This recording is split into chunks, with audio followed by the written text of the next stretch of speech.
Chapter 25. Ripples of Brown Light. Hermione held his hand in her own, tracing the raised scar ridges left by the stone across his palm, her heart beating too fast, her emotions tethered just enough to keep her silent as she tried to think it through. The octahedron stone was embedded deeply into the palm that carried it, long shining strands of metallic black spiraling out into vein and muscle, sinking down under skin until only a ghost of it was visible. Within the stone, the symbol of the Deathly Hallows glowed out visibly, starkly white within the black, angled surface. "It doesn't hurt," Harry whispered, as if a soft voice would also soften the blow. I contemplated cutting it out, but at the thought of trying, the stone responded. It grew these roots. Its pattern wrapped up to the inside of my wrist. When I thought of amputating and regrowing my wrist, the roots grew again, to my elbow. I do not dare try to remove it at this point. Hermione's breath sped up. She was almost panting with it now. She rotated his hand within hers, staring at the unmarked skin of his wrist and elbow. She could only see the marks on his palm. Obviously, what Harry saw was under skin and into bone, and Harry just kept whispering, words spilling into the silence. "I've thought the Hallows were possibly sentient before. They must have established some sort of connection with my soul, can respond to my thoughts as well as my emotions. I've been able to summon the cloak for some time, call it from across the room with a thought. I didn't think what else that might mean." He licked his lips, a nervous gesture that she couldn't yet find enough calm of her own to soothe, and still he whispered on and on. "I tried a summoning, thinking that without the rotation, its effects might be nullified. In our previous tests, the 3 rotations had to be precise, remember? But it doesn't matter. The stone is able to rotate its pattern within my skin at my command. It feels like another muscle, a new one I've never had before. It moved just like I would move my fingers or my toes, except there is no obvious way it can move, no muscles or bones or tendons. The pattern just moves, except the stone itself does not, as if its pattern is fluid within its physical shape. Like the metamorph magus on my team. She is still human, but it's a flexible, fluid humanity." Hermione reached out, put her free hand against his mouth to stop the flood of rambling, whispered words. As he couldn't stop speaking, she couldn't start. So she held his words in and let the silence wash over them both. Then she moved her hand away and looked down at the dark, scarred stain on his palm, the living gemstone that had apparently chosen her boyfriend as its new host. She refused to think about fictional aliens and what often happened to their hosts. "Harry." Hermione cleared her dry throat, continued. "I want to view the memory. I want to ask you to forego using the stone again, at least until we understand more. There are parasitic magical ailments out there, objects too. Hell, even humans can be parasitic, based on that stupid horcrux you wear on your head. We have to make sure this stone is not going to hurt you. There must be something." She broke off, took a deep breath, looking into the familiar green eyes that stared into her soul with desperate trust. There must be some information on dark objects and magic that can assimilate into human bodies. That's part of the classification of something as dark, being able to change and manipulate human bodies and personalities against their will. "You will be fine." She said the last as much for herself as for him. Harry sighed and gently drew his hand out of hers, lifting his palm up towards his face. "It doesn't feel foreign. It feels like a part of me. Not malevolent or dark, but like family. I don't think it will hurt me any more than I would hurt myself. Or rather, it wouldn't hurt me because that would be like hurting itself." Hermione bit her lip, not soothed in the least by that statement. It's not normal. Hairy objects do not just suddenly decide to adopt someone like they are homeless children. They do what they are created to do. We thought the stone's purpose was to bring back the dead, and when that failed, could be used to commune with them. Now I think we are missing something vital. Harry's mouth twisted. The blasted story. We have a good guess that the objects were created as a set. Maybe the stone was even created last, as it is the only one we know of that bears the symbol. Perhaps what we are missing is the third part. Hermione shook her head quickly, the motion almost violent. "The last thing we need is yet another Hal attaching itself to you. Whatever the Master of Death is, I don't think it's going to be some sort of superpower. It might even change you into something neither of us recognizes or wants, and it probably won't give you a choice in the matter." I don't think we need to go looking for the Elder Wand as a way to solve this. She saw his eyes flicker, wondered if he had already been looking, and instead of just wondering, she asked, "Have you been looking for it?" His head jerked, then slowly shook. "No, at least not consciously, but a part of me, it's watching, just watching, waiting." Hermione wove her fingers together, held them tightly, refusing to let them shake. What were the Peveril brothers really trying to achieve? Immortality. Each of their objects had a different purpose. Harry lowered his palm, rested it against his leg gingerly, as if it bore an open wound. They wanted to defeat death in all its forms. Knowing what we do now, it seems like they wanted to somehow bypass the experience of death. They just went about it in different ways. The wand was to make one strong enough you couldn't be killed. The stone to bring back those already dead. The cloak to, I assume, defend you against death. It's not following the order in the story, but I can reach a few educated guesses in how this happened. Harry stood, began to pace, and she saw the way his fingers moved across the stone in his palm. The wand is created, but while it prevents defeat in an outright duel, it also subverts its owner. It doesn't like preventing death.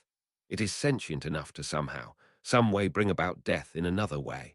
It seeks to kill the one who holds it even as it prevents them being killed. The conundrum that seems present in all of the Hallows. He turned, walked past, turned again, steps even and measured. Then, perhaps using some of the same research, the stone is created. They failed to prevent death, so now they are going to reverse it. But while it can bring the dead back, it can't bring them to life. So it neither creates life nor defeats death, but an in-between space. It is sentient as well, perhaps because of the very nature of its pattern. Then we have the cloak. Hermione watched as the silver folds of the invisibility cloak rippled in an unseen wind where it lay across the chair Harry had abandoned, like a faithful dog hearing its master call its name. Harry paused and bent down to gather its folds into his arms before he resumed his pacing. Maybe she was wrong about who was the master and who was the faithful dog. The cloak that hides its wearer from death. It can't be damaged itself, can act as a type of armor so that no spell can harm the one who wears it. Perhaps not even an illness or malady, except they would still age. Time still goes against them, so eventually the cloak gets passed to another bearer. Each object is a failure by itself. Hermione spoke as he paused again. But the stone bears the symbol of all three. It had to be made last. Harry nodded slowly. Or maybe the stone and the cloak were made at the same time by the two surviving brothers. Maybe they even planned to resurrect the first brother. I don't think we can ever know. But the wand was lost with the death of the first. Maybe the second or third brother realized that only with all three could they obtain their true goal. Immortality, Hermione guessed. Harry frowned, staring blankly into space. That's the obvious answer. It might even be the right one. But I don't trust it. Why call the person who holds all three the master of death, unless they gain mastery of more than just their own death? What if the mastery is not of their own death, but of the place of death? Immortality might be a side product of that. Perhaps, if that level of mastery was obtained, immortality could be a gift given to whomever they chose, one that could also be taken away. Mastery, complete control. Who knows just what someone could accomplish with control over the afterlife of the entire world? Hermione shuddered, and this time could not contain her reaction to his words. Harry turned to face her, kneeling to put his face at her level where she sat in one of his armchairs. They failed. Their inventions didn't work separately, and they never found out if they worked together. How long has it been before two Hallows found themselves with the same master? Chances are the wand will never show up if it's even still whole. It could have been destroyed. You don't believe that? Hermione pointed out, and Harry grimaced. It's not likely, no. Not with the substance that makes up its pattern.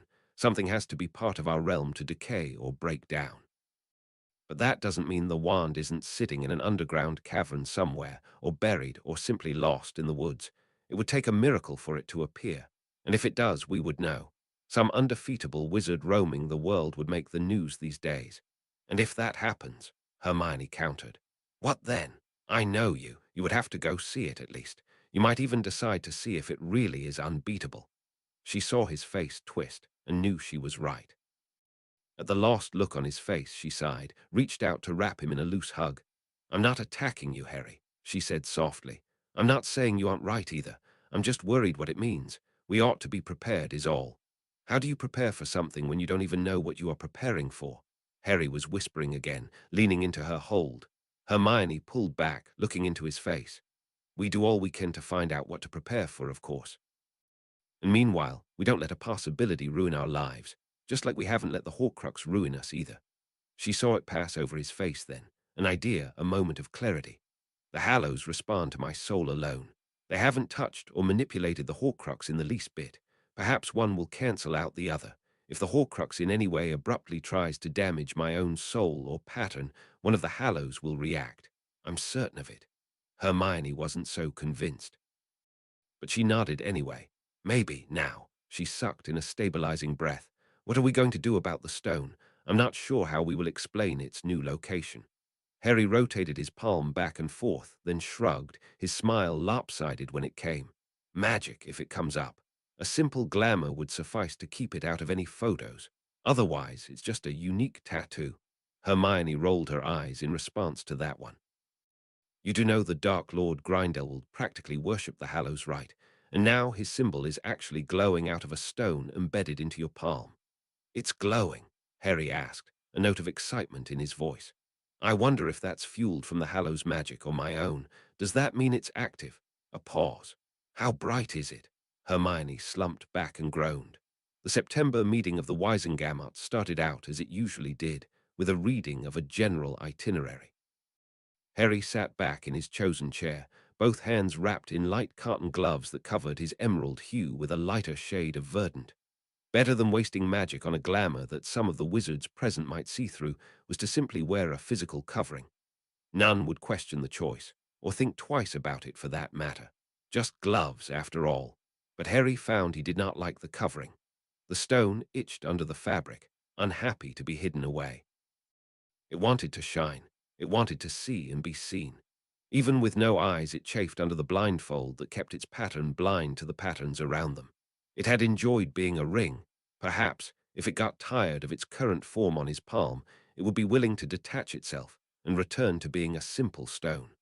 At that thought, Harry saw black light flicker up his wrist where the sleeve of his robe had fallen away. The Hallow pattern was not amused. Lord Dumbledore raised one deep blue hand, drawing his attention back to the floor. The wizard made a wide gesture, cutting off the current argument on cauldrons that had been an ongoing debate the entire year. One member of the Wisengamot had even approached him last session to ask his own opinion on the motion to change standard thicknesses. Harry had no opinion. He had heard both sides, and could only assume one side was using a few preventable accidents to push forward legislation that would harm one manufacturer of cauldrons, while boosting another manufacturer's sales. It seemed a clear case of politics being used as a capitalist gun, aimed to shoot the competition where it hurt most. But Harry, like the majority of the Wisengamot, was getting tired of being forced to listen to both sides loading their proverbial guns. Harry had no doubt that the members who argued the most fiercely were the ones gambling money on the legislation. Until Lord Nott can give conclusive evidence that these accidents were related to the thickness of these cauldrons, and not the acidity of the ingredients themselves, I see no reason to continue listening to this debate. Bless Dumbledore. Harry could almost like the man at that moment. Grumbles sounded across the circular auditorium, a wave of sound and color, and the smell of 100 bodies forced into close quarters to argue. A third of the Wisengamot was not even present. Not many expected much to happen this session, a year after Harry Potter had stood up to champion house elves, and made no political moves since. Moving on. Are there any more motions to discuss? But a year ought to be celebrated with an anniversary motion, he rather thought. He had his next speech planned and ready, a subtle thing of elegance Hermione had helped him memorize, digging into werewolf legislation and the statistics that showed only an increase, not decrease, in registered infections in the years since the current legislation's implementation. A call to action, creating a safe haven for werewolves to go during the times they could not control themselves, removing them when they were most dangerous to civilization. Make it their own idea. Let them think how smart, how effective they will appear. But before Harry could stand, one familiar hue rose up from across the room, cleared his throat. Chrysochlorous light. a tan hue with olive accents, giving it the appearance from far away of a nearly golden green. Harry knew the look of that soul, and knew right away that Lady Longbottom must have stepped down from her seat for one very specific reason: to let her grandson grow up and face down a chosen challenge of his own. I have a discussion I wish to open. The wizard's voice was slightly too high, but it did not crack or waver. Harry doubted many would even hear the nerves that crawled underneath the surface. Go ahead, Lord Longbottom. Dumbledore was gentle, a trace of fondness in the chief warlock's words. Everyone present would hear that fondness and make note of it. The waves of British wizarding politics could rise and fall on who had Lord Dumbledore's favour. Neville cleared his throat. I believe the current legislation prohibiting werewolves from holding jobs in the government and public sectors is unnecessary and does nothing to fulfill its purpose of protecting the public. Murmurs rising across the crowd, a low rumble of thunder. Longbottom continued unheeded, words coming faster as if he sensed the explosion about to erupt. I think we should reopen discussion into alternative methods to protect people from rogue werewolves, while also allowing the infected to work and provide for any families they should have.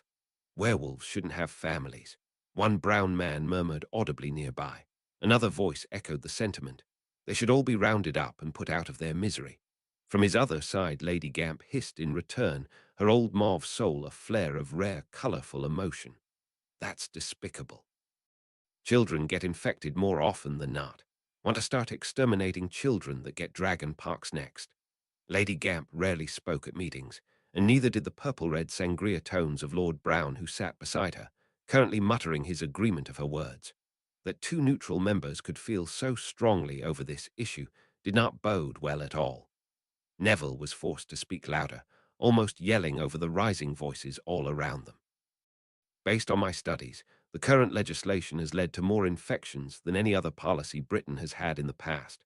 Other countries have designated safe zones for anyone infected with lycanthropy. Werewolves are monsters. It was a rude exhalation in a feminine voice, a flash of canary yellow. You want to protect them so they can kill more of our children. Neville's words stumbled to a halt. Into that pause the shouts began. Execution worked well enough in the past. You want to let them work in the ministry, let them go crazy one day and infect us all. No one would be safe. Lord Dumbledore was standing, his voice a boom augmented by a sonorous charm. Quiet. Lord Longbottom has the floor. But anti-werewolf sentiment ran deep. Fenrir Greyback's actions of only a decade ago were still recent memories to the members of the Wisengamot. The practice of infecting officials, children a sour taste in their mouths. Some of those children had not survived to become monsters. Werewolves do nothing but murder and spread their disease. They shouldn't be let free in public. A yell from a wave of blue and green embedded deep into the conservative left seats.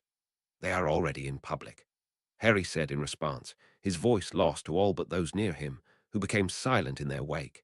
He saw their colours turn towards him, Muave and Sangria, lime and cider, judging, considering. He sat in the neutral middle, had no ties to werewolf infected that was common knowledge.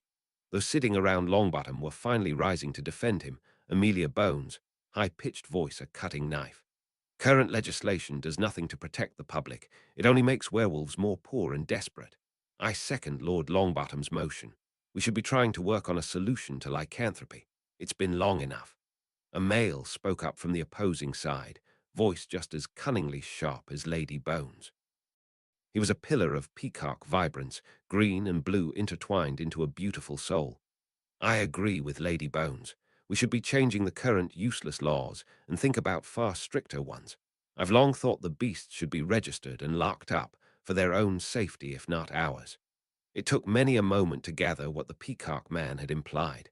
Once it sunk in, there was unanimous agreement. The laws should be changed.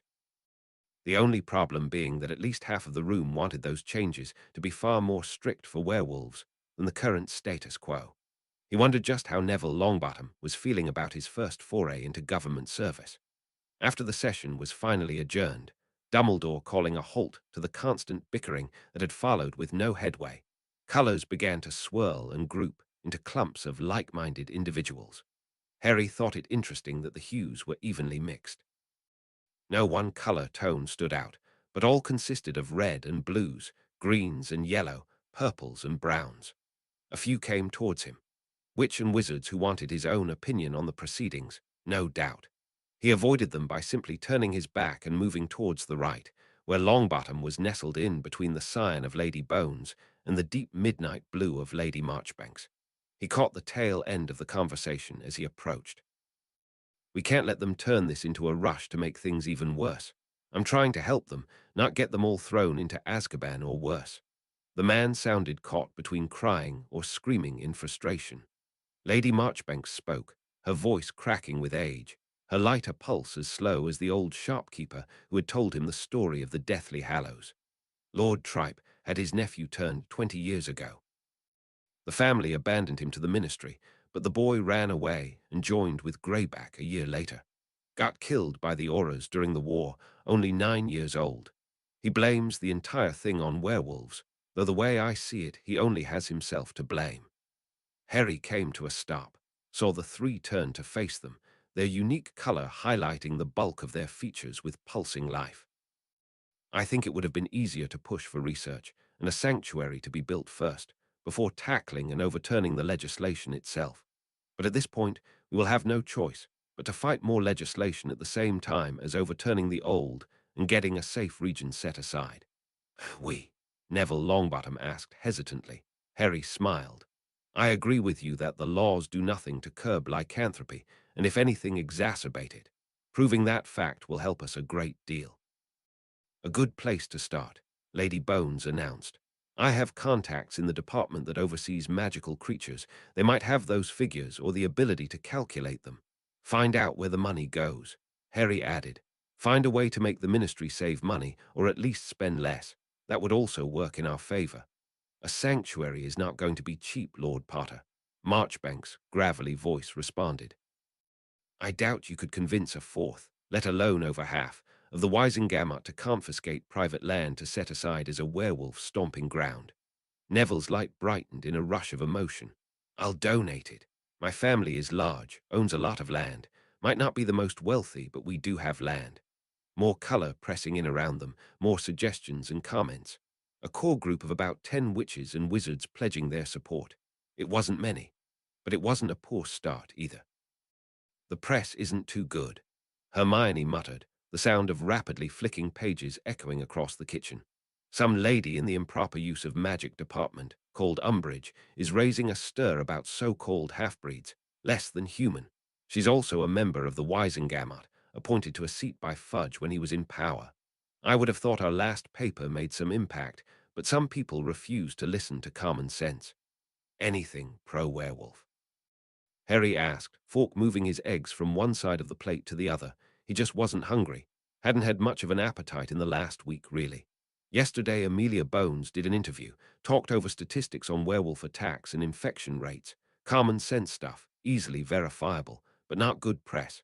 Not like this Umbridge spouting off curses left and right. Hard to sugarcoat a ravenous beast, Harry muttered. Neville sent me a letter yesterday. They've got a group of healers together from St. Mungo's who are experts on the disease and the way it works. They are looking for a potions master willing to work with the healers from the standpoint of how the wolfsbane potion works and how it might be manipulated to potentially lessen infection if bites or scratches are given accidentally. He's trying to convince Severus Snape from Hogwarts. The man is about to retire at the end of the school year.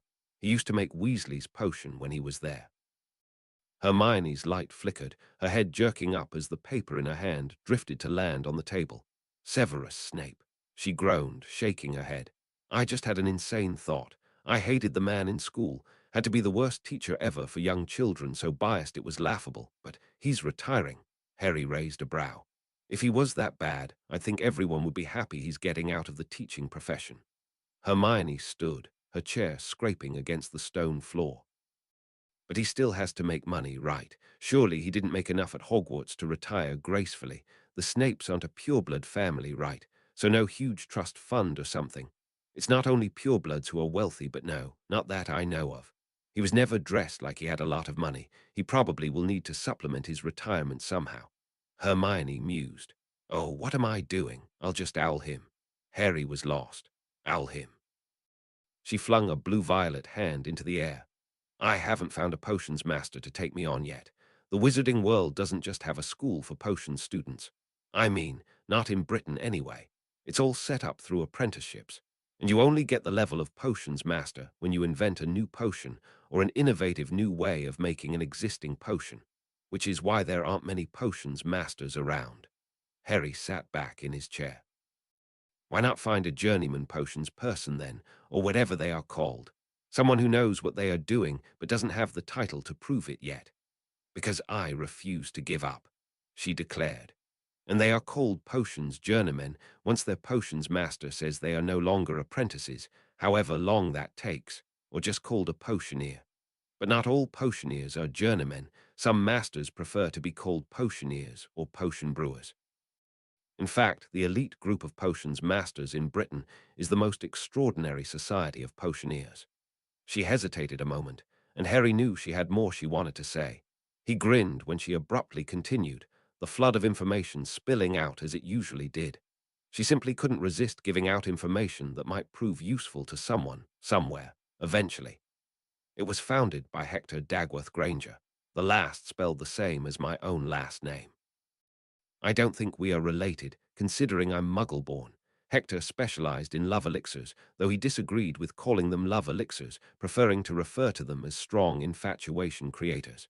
Harry felt his amusement evaporate at the mention of love potions. Love is too kind of a word for what they can make people do.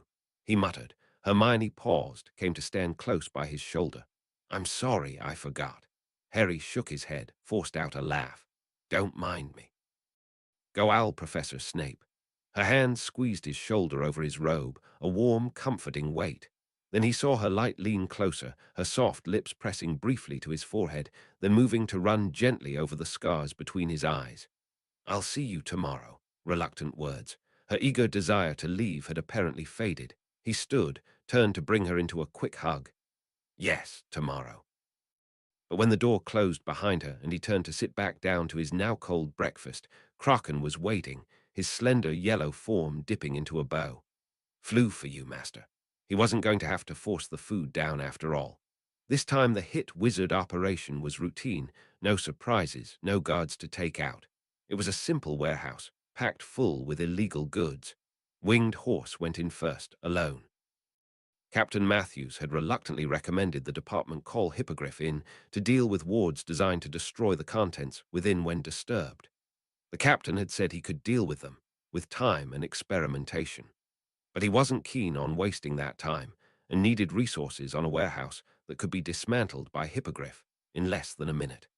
So Winged Horse was sent, and Harry took down the advanced wards in a pathetically easy blink of time. And the rest scouted out the interior, confirming no such nasty surprises lay in wait for the unwary. With that done, the Auras came and seized the contraband, half of which were potions. Harry looked at the gleaming glass containers, stacked hundreds wide, magic sparking from inside in swirls of red liquid. He wondered how many were love elixirs, and how many were things intended to harm body and not soul. Then he let Ethan apparate him back to the ministry and put the thought from his mind. Miss Granger, number Severus Snape. Miss Granger, despite your pathetic attempt at appealing to my sense of pride, the answer remains, number Severus Snape. Miss Granger, these repeated attempts mean absolutely nothing to me but an increased feeling of annoyance. You have nothing of value to offer me that would convince me to tolerate another child for any space of time. Number Severus Snape. Miss Granger, prove it. Severus Snape. Miss Granger, on sheer principle, I should say no. My terms are enclosed. Severus Snape. Hermione grinned fiercely down at the parchment in her hands, the note short and to the point. The parchment rolled alongside it, however, was bulky. It contained words like fees, hours, and royalties. The potion master was a right bastard, but he was also one of the best potioneers in the country, his reputation only tarnished by his conviction as a Death Eater during the war. As a result, he was not a member of the most extraordinary society. He was also not going to be quickly employed by any reputable apothecary. He just wasn't trusted enough. He could use more money. Hermione knew he wouldn't have many applications for potions apprentices. She might be the only one, but he had still turned her down time and again. He was a stubborn, solitary, abrasive wizard. He was going to demand the best from her and still say it wasn't enough. He wouldn't be boring, and he had challenged her to prove she was valuable. So she had sent him a single bottled potion, the hardest she could create in only a week's brewing. It had taken her the entire week to get it right, but the challenge of it had invigorated her. It had been perfect, the draught of living death. It had been as clear as crystal when completed. She had grinned like a loon at finally pulling it off, and the man hadn't even told her well done. But he had done far better. He had agreed. So she would wait until June to start working with him. Would pay him whatever he wanted, give him any royalties he wanted on any potions she sold while working with him. She would treat him with respect, even when she wanted to bite his head off. She was going to make him very glad he chose Hermione Jane Granger as his apprentice. In the month that followed, Harry traded owls with Longbottom, passed through his classes with a modicum of effort, and gave his focus to the study of soul magic. He had already read what was offered legally at the bookstores in Diagon. Instead, he delved into Nocturne Alley, relying on Vaughn to search out titles and guard his back both. The wizard wasn't happy with the situation, but was good enough not to say so too often. It probably was a little weird for a former ministry employee to be involved in purchasing banned books. It impressed him that the man was helping him at all. But Harry didn't push Vaughn's sense of morality too far. Once he established a connection with select shopkeepers, he paid them well to owl him whenever they received a book they thought he might be interested in. Then he had Kraken teleport him directly to the store, the house elf extremely valuable at giving advice on the authenticity of wares. Kraken knew Nocturne Alley in a way Harry did not want to contemplate. And when one shopkeeper tried to touch his elf with a violent motion, when the elf said one book was worthless, Harry had no qualms giving the man's tarnished purple light a hard whipping slash of emerald power. The shopkeeper had screamed, so loud and piercing that Harry had slowed the man's life down to unconsciousness, the wizard falling with a loud thunk onto his cracked green wooden floor. Harry would not allow anyone to hurt a member of his family, and both of his elves were family now. Kraken had been thankful for the defense, but also claimed it unnecessary. Kraken can protect Kraken, Master Potter. Kraken, a strong elf, has strong magic. Harry didn't doubt that. The younger elf had taken over much of the day-to-day cleaning from Creature, leaving the cooking to Creature's strict standards, which was why Creature was currently the one hovering over him as he ate. Master should eat more. Creature reminded him again. Harry still had not regained his appetite, content with only 2 light meals a day. He had delved through medical textbooks until he was satisfied he wasn't about to perish from some muggle or magical disease. Perhaps it was merely a phase, or perhaps the stone's hallowed pattern was influencing him, which was another reason why soul magic had pushed his experiments into magical uses for electricity aside. The black-white of the stone had warped portions of his human pattern just as it had began to mutate his soul color. He had noted as much in the pensive, thoroughly studying his past and present selves, but the mutations did not seem malevolent. They were subtle changes that he could not be sure would even change anything at all. His emerald soul now had light shadows and dark stars within it, and the sharp angles of his humanity was a bit more rounded, meshing together more like the swirling whirlpool of water crystals than the crisp edges of flesh and blood. But he still felt the same, except the odd lack of hunger, that is. He still bled blood, still felt pain and pleasure both. If he hadn't had the ability to see the stone's pattern burrowing deeper under his skin, he would have no idea anything was wrong. So he studied the soul, everything wizarding kind had documented so far, and one device that was written about had a great deal of merit. It had once been a means of execution before the Dementors and their kiss. It was said that one could hear the souls of the dead calling out from inside the artifact, beckoning any who heard to come closer, and partake of the wonders of death. No one ever returned from its embrace. It might be a door, it might be a labyrinth. It might be an entirely new world contained in rippling fabric. The Veil, it was called. Beyond the veil, the books warned in cryptic words, lies a mystery best left unsolved. It was found somewhere in London, and was either moved or built around and guarded. What was said of its existence was mostly rumor and speculation. Once, Harry would have thought those speculations to be greatly exaggerated rumors based on old religious lore. But he had the Hallows now. He had spoken to the dead and knew there was a place called death. Surely someone had tried to create a way to enter that realm and return. After all, dying is easy, resurrection is not. But if they had created something, it was a one-way ticket only. Harry, thinking of London, gathered the hints given and set them beside what he knew of the ministry. Why place the center of magical government in the heart of Muggle civilization? Why not withdraw and move their base of operation, more easily separate themselves once the statute was implemented? Why stay in London unless something was there that could not be moved? Something of great value and potentially a tool of great devastation. Something like a door to the afterlife. Because if someone here had managed to make a door to go beyond the veil, someone might manage to open that door from the other side and return, or call forth the dead souls to rise again at their bidding. Harry felt a burning desire to know growing inside himself. He wondered what the dead behind the veil might say to him, what secrets they might whisper if he only listened and did not call them out of that place of peace. And if the ministry was hiding such a door, there was only one place they could hide it without knowledge leaking to the public. An unspeakable place. Level 9 on the main lifts, the Department of Mysteries. When you ask for something, you do not do it by half measures. Minister lay back in his chair, his light agitated. I was not expecting this of all things when I received your owl. I rather thought you might want to discuss, say, werewolves. Harry shifted in his chair, looking about the office as he thought of the proper way to respond. Do you want to discuss werewolves, sir? An angry exhalation of air, bringing with it the thick smell of cigar smoke. You are supporting that young pup, aren't you? No doubt the Longbottom boy wants to help out his friend, Ronald Weasley. I've heard all about that situation. Right when things settle down, this mess is dumped onto us. I've got activists springing out of the woodwork, people in my own ministry causing problems for both sides of the issue. Harry tried not to let his own annoyance show, knew it failed when he heard the tone of his own voice. I doubt the werewolves are comfortable with the situation either. A moment of silence. Then Chartres' light flared with emotion as the minister spoke.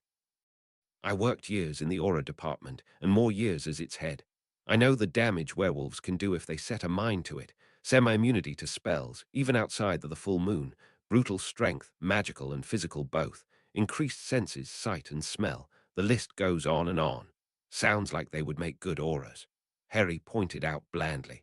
Until they devour their team. The minister growled. Don't put them on a mission during the full moon. Give them a place to go instead, where they won't fear being hunted and killed, where they can follow the drive of the disease without being afraid of killing someone. Scrimgeour banged one fist on his desk, the sound loud enough to make Harry jump in his chair. The drive of the disease. Another thud, another flare of light. Any drive it has it to hunt, kill, and infect. Next you will demand we allow Urklings to feast on children. It's only their nature. Harry sat stiffly, mouth tight as he listened to the minister breathe harshly as his words wound to a brutal halt. Then he spoke, leashing his own temper with rigid self-control. If you have read the studies, you would know that killing animals also soothes the hunger. And even if you did not wish to allow them that freedom, keeping them from valid employment does not remove risk of infection. They are on the streets instead, haunting alleys, growing more hungry and desolate as the seasons pass. They are not roving forests and avoiding humanity. They are beggars on the streets, waiting for the next Dark Lord to offer them rescue from an oppressive ministry. Scrimgeour slowly sat back in his chair, hands returning to his lap. When he spoke, it was with the same leashed temper that Harry felt within himself. I have an emergency motion on my desk for the immediate forced capture of any known lycanthropes for the safety of the public. People didn't know until the last month just how many walked among them, it appears. They are scared. They are afraid to shop in Diagon. We had 3 arrests this week, one of which was a werewolf who beat 2 wizards nearly to death. The werewolf said he was defending himself. The wizards say it was unprovoked. Who do you think the public is going to believe? What's going to happen if this gets riled up any further? Harry felt the chill spread through his bones at the information. He spoke with a suddenly dry throat. What does this measure suggest be done with the captured lycanthropes? A husky, bitter laugh. Execution, what else? This is wizarding Britain. We do our best to destroy what scares us. It won't pass. Harry was certain of that, had to be. No, not yet, but many more instances like I mentioned, and it might. It only takes one horrible thing to tip the scales of public opinion. These are human beings, most infected through no fault of their own. Some are children. One is a celebrity, a drum of Chartreuse fingers on green wood. Let a reporter get a photo of that celebrity as a ravenous wolf. Let a child be set loose by accident to go out and kill someone else's innocent children. Soon, people will be claiming the execution is to put said children out of their misery, preventing a long, horrible life of being a dark creature. Longbottom is in over his head.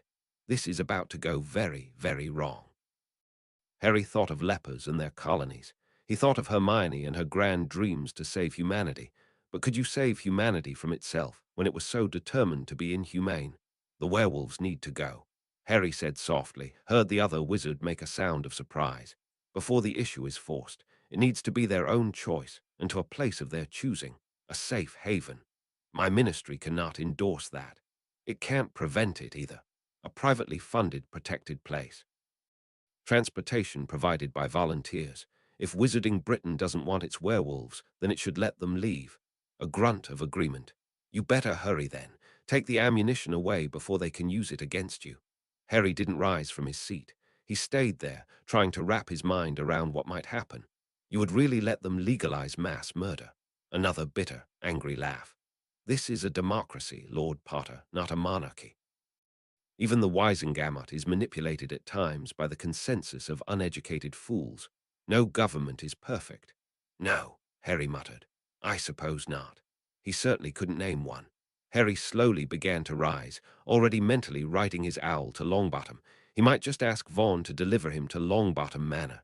This seemed to be escalating far too quickly to wait on the wings of a bird. About the Department of Ministries. Harry paused at the minister's voice, turned to face the seated man. What do you want down there? Most do not even know what they research. What to say? That he was researching into the mysteries of death itself. I believe there is an ancient artifact hidden down there. The veil. A flash of yellow-green light. Some emotion he could not identify by sight alone. I doubt simple curiosity about a veil would bring you to me to ask for a stroll on level 9. An unspoken demand. Give me information, and I'll give you some. Harry's right hand fisted inside his glove, the stone a slight pressure against his palm. I'm studying death. Let the man make of that what he would. Harry wouldn't give him more, and considered what he had already too much. They played their own manipulative games, the minister and he. I see. No condemnation in that word, only blank acknowledgement. Only another pulse of light, the heart quickening with adrenaline, the blood moving faster in response to some threat. A dangerous topic to study, in more ways than one. After all, what way best to study something than to experience it firsthand? Only, experiencing death tended to be a very, very final thing. Yes, Harry agreed. It is. Silence, lit by the green walls and golden wards, the rapid pulse of the ministers light a glowing miniature sun at its center. Not very happy with you at the moment. Softly spoken words. I have my suspicions that you are part of the reason the lycanthropy debate has ignited. Come back and ask me for ministry secrets when I don't have the inclination to toss you from my office for the trouble you've helped cause. Fair enough. Harry inclined his head in bow he knew was taken just as it was given, with barely concealed annoyance. Good day, Minister. He was already opening the door when he heard the wizard's parting murmur. Safe, Lord Potter. You work with the hit wizard so you would get answers when you ask for them. He owes you, Hermione muttered. They were waiting in the living area of Grimmauld Place for the others to arrive.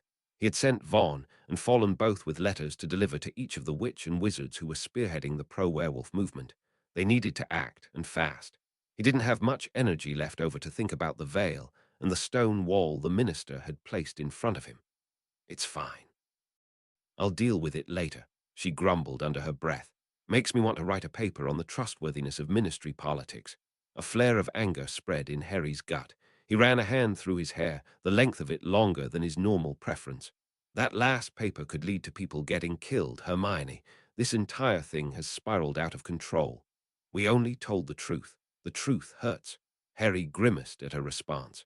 We can tell the truth more delicately, though. Instead of slapping the ministry in the face with it, they need to wake up. Hermione's voice was low, angry. They can't keep treating people who are different like crap under their shoe. But we don't want to drive them to scraping that crap off and throwing it in the garbage, either. Harry returned, voice rising. We might have incited just the kind of violence we wanted to prevent. That is their fault, not ours. Hermione matched him, word for angry word. And there is no way the majority of witches and wizards would allow what the minister is implying. This is something that a few stuck-up rich snobs are trying to push through on the sly. They're scared, Harry countered, his emphasis nearly a shout. They want to keep their family safe. They have nothing to be afraid of, she hissed back. Not completely true. The words were softly spoken, a jarring change between the heated words they had been exchanging. Ron Weasley dusted himself off, his fawn-colored soul shining in contrast to the red flames behind him. You can't tell people to pretend we are normal. We're not. We can hurt them, infect them if we chose. Nothing you say will change that base fact. Hermione deflated slightly in the face of the calm rebuke, but she didn't give up her stance. That doesn't mean you should be treated like monsters. Anyone with a wand can kill someone. They don't even need a killing curse or dark magic. Even basic household spells can kill with some imagination. Ripples of pale brown light as Weasley shrugged, moving to sit in a chair. I'm not going to argue with you there. I just have no solution either. This time Harry noticed when the fireplace flared with light, another figure stepping gracefully through. Cyan light moved into the room, strong with life and power. Lady Amelia Bones. Another flare of light, midnight blue. His fireplace hadn't seen so much action in years. Maybe, between them all, they could find the solution Weasley had already given up hope of discovering. Chapter 26. Pink Blood on Purple Stone. Harry had thought the brunt of the financial responsibility would fall to himself and Neville Longbottom. He had forgotten that he was not the only wealthy pureblood who cared about those considered less than human. Lady Griselda Marchbanks, her dark blue soul a slow, pulsing light, was the one to first pledge money for the endeavor of building a private safe haven for those whose humanity had been mutated by lycanthropy. She was followed closely by the two Wisengamot elders she had invited to the impromptu meeting. Lord Brown and Lady Gamp, their hues as old as their friend, did not often care to tie themselves to current debates. They were generally neutral, their seats not far from Harry's own. The two liked to argue, and more often than not would vote against one another for sheer spite and amusement. But in this one thing, both could agree. No one should be killed simply because civilization was not civilized enough to find a humane solution. Of the 15 wizards who gathered in Grimmauld Place, the 3 eldest donated nearly all of the money required for the creation and warding of a wide tract of land owned by the Longbottom family. To the rest was given the task of spending said money, finding wizarding builders and warders who could prevent a werewolf at full strength from escaping said wards or buildings built on the property. Lord Tiberius Ogden, the most business-minded of the group, began to brainstorm ways to set up an impromptu town and how best to employ any who gathered inside. The sheer amount of detail required was massive, and the time they had to work with very, very little. Creature and Crocken came and went, serving tea and refreshments as the hours passed late into the evening, their yellow lights flickering between the many rainbow hues present. They argued. They agreed. They argued some more. Harry could only think of it as democracy at its best and worst as they tried to make everyone content with the overall outcome. By the time they reached a consensus and broke to go about their set tasks, they were all exhausted. As the last visitor left, Harry walked to where Hermione stood, blue-violet light slumped. He reached out to gently pull her to him, sighing in relief when she melted into the embrace. I didn't mean to shout, he murmured, earlier. I just think we might need to be more careful with those articles. They wield a far greater influence now than they ever have. She pulled away, her light tilted up at him. He saw it streaming through the pattern of her face, its humanity so delicate and beautiful. I'm not mad. We're going to argue, right? We're not carbon copies of one another. We're going to disagree, especially about methodology. I still don't like arguing with you, Harry confessed, and began to grin with tired slowness. I'd rather have a peaceful discussion that ends with me being right. She laughed, ducked her face to absently caress his neck with her cheek, a soft, fleeting touch. I'll think of a good reply to that when I'm not so drained. Don't stay up too late thinking about all of this. We've got a good plan now. Yes. Harry agreed and watched her apparate away after a last farewell kiss. Then he went to lay in bed under the cloaked starry night sky, the palm that held the stone a heavy weight behind his head. When he went to sleep, he dreamed for the first time that he could remember of a place where colors went to die and be reborn, vibrant strands connected in a nexus of cold heat. They were spun out one by one, so many hues with names he could not define, each unique and yet similar to one another, related simply because they were all pieces of a greater whole. And oddly enough, his sleep was peaceful even when the colors faded away to nothing but pale white darkness. November was spent in a flurry of activity, even though Harry had only a small portion of the wider effort. He felt more like an observer than anything else, watching as other witches and wizards worked to create a place of refuge. Lord Ogden sent plans for the building of a theoretical, self-sufficient wizarding town. He included plans for a large garden and greenhouses to grow potions ingredients, a store and several shops, a healer's station, and even a school. Key is to eventually employ the werewolves themselves to run these services. Few will be adequately trained in the beginning, I imagine, but it is a work in progress. Harry had only nodded when Lord Ogden spoke, confident in the man's ability to organize this at least. Even if the man was also the driving force behind the cauldron debate. Nobody is perfect after all. Warders came and went, but the massive undertaking to ward an entire forested area would not be finished in a month's time. Instead, several initial structures were made to safely hold any werewolves who gathered, and wolfsbane potion offered to all who desired it. There are several occupations that can be undertaken to help gather income. In the beginning, any income will have to be gathered collectively to distribute to the town as a whole. It will still require massive donated efforts of money and time from normal people, though for a long time to come. Rome wasn't built in a day. Harry had wanted to point out to Ogden that werewolves were not abnormal people, but he couldn't. Normality was defined as typical and usual, and werewolves were not either. Plus, the one time he had disagreed openly with the man, his bright bubblegum pink soul had fluttered in violent anxiety, so strongly it was reminiscent of the look of a heart attack. The short fluttery lord was harboring a carefully concealed fear when he covered up with a constant diatribe of words, explaining every possible detail whenever Harry was nearby. As if Ogden thought he had to explain his actions when Harry was not even the organizer of the refuge. That honor fell into the lap of Neville Longbottom, who handled the task with the brave stubbornness of a Gryffindor. Harry found himself, 2 weeks out from the December Wisengamot meeting, very relieved that Longbottom had been the one to stand up first in support of werewolves. He didn't think he himself could manage so many people half as well, though eventually he would be forced to learn. After all, it would take a great deal of people to bring the Muggle and magical world peaceably together. Of course, simply building the sanctuary would not be enough. Harry and Hermione also took on another vital task.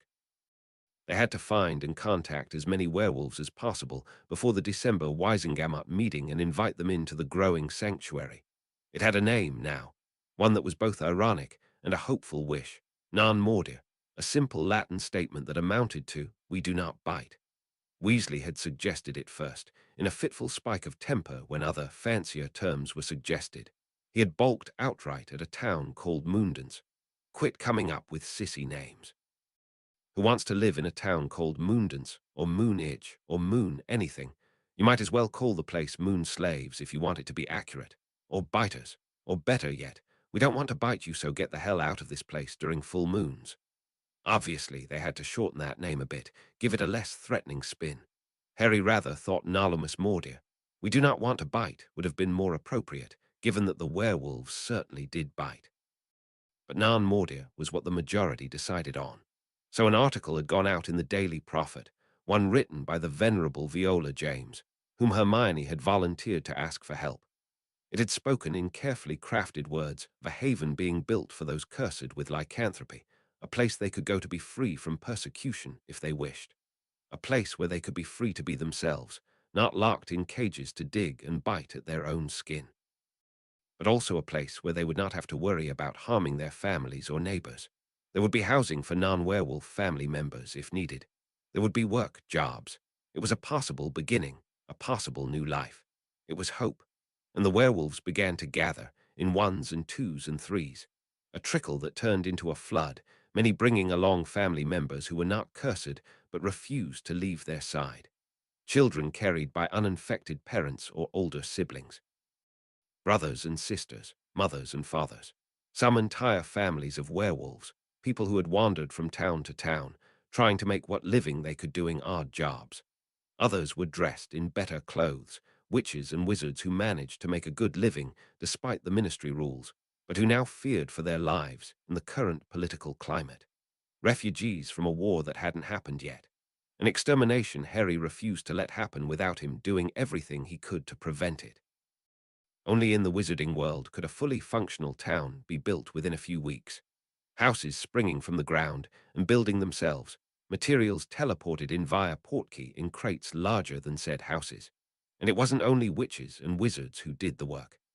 Elven work had found itself yet another purpose for its rescued house elves. One Lord Malfoy set a high price for on the labor of his very resourceful construction and clean-up crew. Some goblins even ascended from their colonies, looking to investigate and invest in a new potential source of revenue in the large magical gardens and greenhouses that Longbottom had commissioned. Harry thought it ironic that, within a few years, Neville might be making money off Non-Mordia. The wizard hadn't truly done the math, as Lord Ogden had, on how much quality potion ingredients were going for.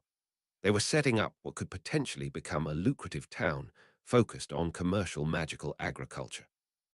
But it wasn't there yet, and those who hated lycanthropy with a passion were sounding the battle cry in every venue they could muster. The Daily Prophet ran exposés on the massive undertaking, calling it a mustering of half-human beasts and a training ground for a new dark force. There were rallies in Diagon Alley calling for ministry action against such a commune that had the potential to exterminate normal witches and wizards in a 100-mile radius. Harry, walking hooded through the crowds to look for any last werewolf patterns, felt their fear and anger rumbling against his own soul, flashes of color bursting within the crowds as magic swirled and eddied with the force of the rising emotion. From one alley, he saw a living shadow watching him, the black stain of a vampire holding itself back from the mass of humanity around him, waiting as the vampires had said they would wait. Observing him, recognizing him in his disguise as no witches and wizards around had, letting him notice them, for he had no doubt they could hide themselves as they had always done so before. The vampires had to know that a situation just like the one brewing around werewolves was just as likely to happen to themselves. They would see how he handled it. Because this time, it was the opposition who had control of the press and the people, manipulating them with egregious stories of horror and murder at the claws and fangs of the monsters who walked among them. And there was little Longbottom and his cadre could do to combat those stories, because they were true. Werewolves left uncontrolled and uncaged and unwarded would kill and infect every single time. All they could say was that werewolves didn't mean to. All they could say was that werewolves were humans who had been cursed with a disease that stole their willpower from them and rendered them beasts once a month.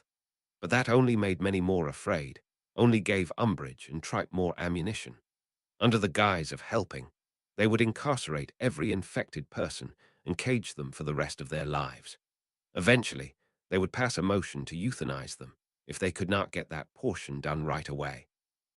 In response to such a move, the werewolves that were forewarned would revolt.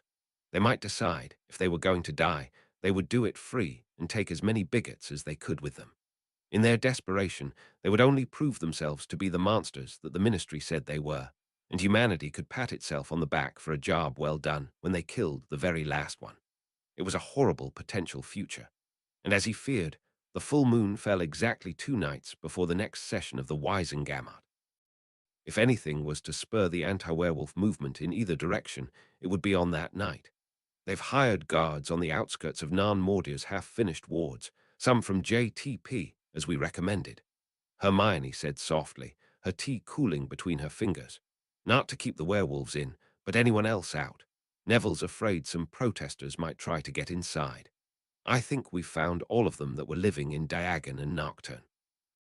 Harry's voice wasn't tired. It was strained, and she could see the stress lining his face. Neither of them were going to sit comfortably this night. at least the ones that dared step outside of their hideaways. Word spread quickly, though, through their community, though, what there is of it. I think any who wanted to are safe in Mordor's temporary warded buildings. Hermione closed her eyes, tried to find the calm inside herself. They couldn't prevent what might happen, what could be happening at that very moment. A pop of sound, Creature's urgent voice, and her eyes jumped open. Master Potter the flew, Ethanen, and she felt her heart drop, even as she looked into Harry's unfocused eyes and saw the grim knowledge there. Attack in Diagon Alley.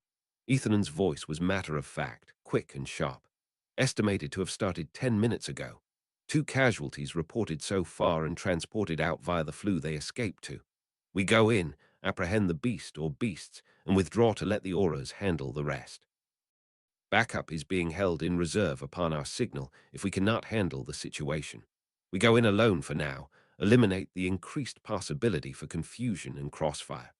Harry stood beside the others, dressed in the purple-brown Graphorn armor, holding his simple Dragoncore staff in one loose hand. Who had been left in Diagon? What werewolf had stayed under insufficient protections on this month of all months, when help had been offered? Portkey in 321, a swirl of chaotic color, his soul winding through and around the teammates beside him, blue and lavender and red and orange, a horrible, nauseating dance of power. Then they were in the alley, standing under the golden warded sky, the purple and green buildings that lined the street glimmering under wards of their own. A single scream splitting the air, sobbing, choking in grief. They approached at a coordinated run, Ethanen leading the way, Granian and the Stral at either side, scanning their surroundings for the slightest hint of a werewolf. But Harry could see as clearly at night as during the day. He saw no other soul colors on this street, except for the one on the ground, spilling pink life onto purple cobblestone. Could see the mutation taking hold in the jagged tear in her arm, the fur pattern of lycanthropy sinking its way into her humanity like a worm squirming into freshly turned soil. But only in her arm at the moment, even as Abraxan knelt to offer aid and prepared the emergency portkey to remove her to St. Mungo's. Harry fixed his emerald light onto the pattern of her arm and spoke quickly. I can prevent infection if you will allow me to amputate and recreate. Do it, do it. The feminine voice shrieked before he could finish. She left us here to die. We were supposed to just break the wards and portkey out, but she left us here. Please do it. I'd rather die than become one of those monsters. I hate. Harry slowed her life into unconsciousness before her shrieks could rise any more in elevation, the hints she left behind hanging morbidly in his mind. For a moment, he was tempted to let the lycanthropy have her. She might have just condemned another human being to death. If you're going to do it now. Abraxan spoke harshly. Portkey activates in 30 seconds. Harry shook his head roughly, then broke the pattern of her arm off at the shoulder and tore it cleanly free, pink life splattering to flow freely onto the ground. Then he took the substance of that blood and the air and the bloody purple stone under her and transfigured them into the likeness of her amputated limb, the pattern pristine and now lacking the furred taint of lycanthropy. He placed that arm against her body and reattached it quickly, shoulder and elbow and wrist, one whole pattern lying supine now on the ground, the jagged remnants of her former arm resting beside her. It felt just like placing the last piece of a puzzle into place, the edges matching up perfectly. She vanished in the next instant, leaving behind only the pink infected piece that still sluggishly bled upon the stone. Harry stood, ignoring the speckles of pink that now dotted his armor.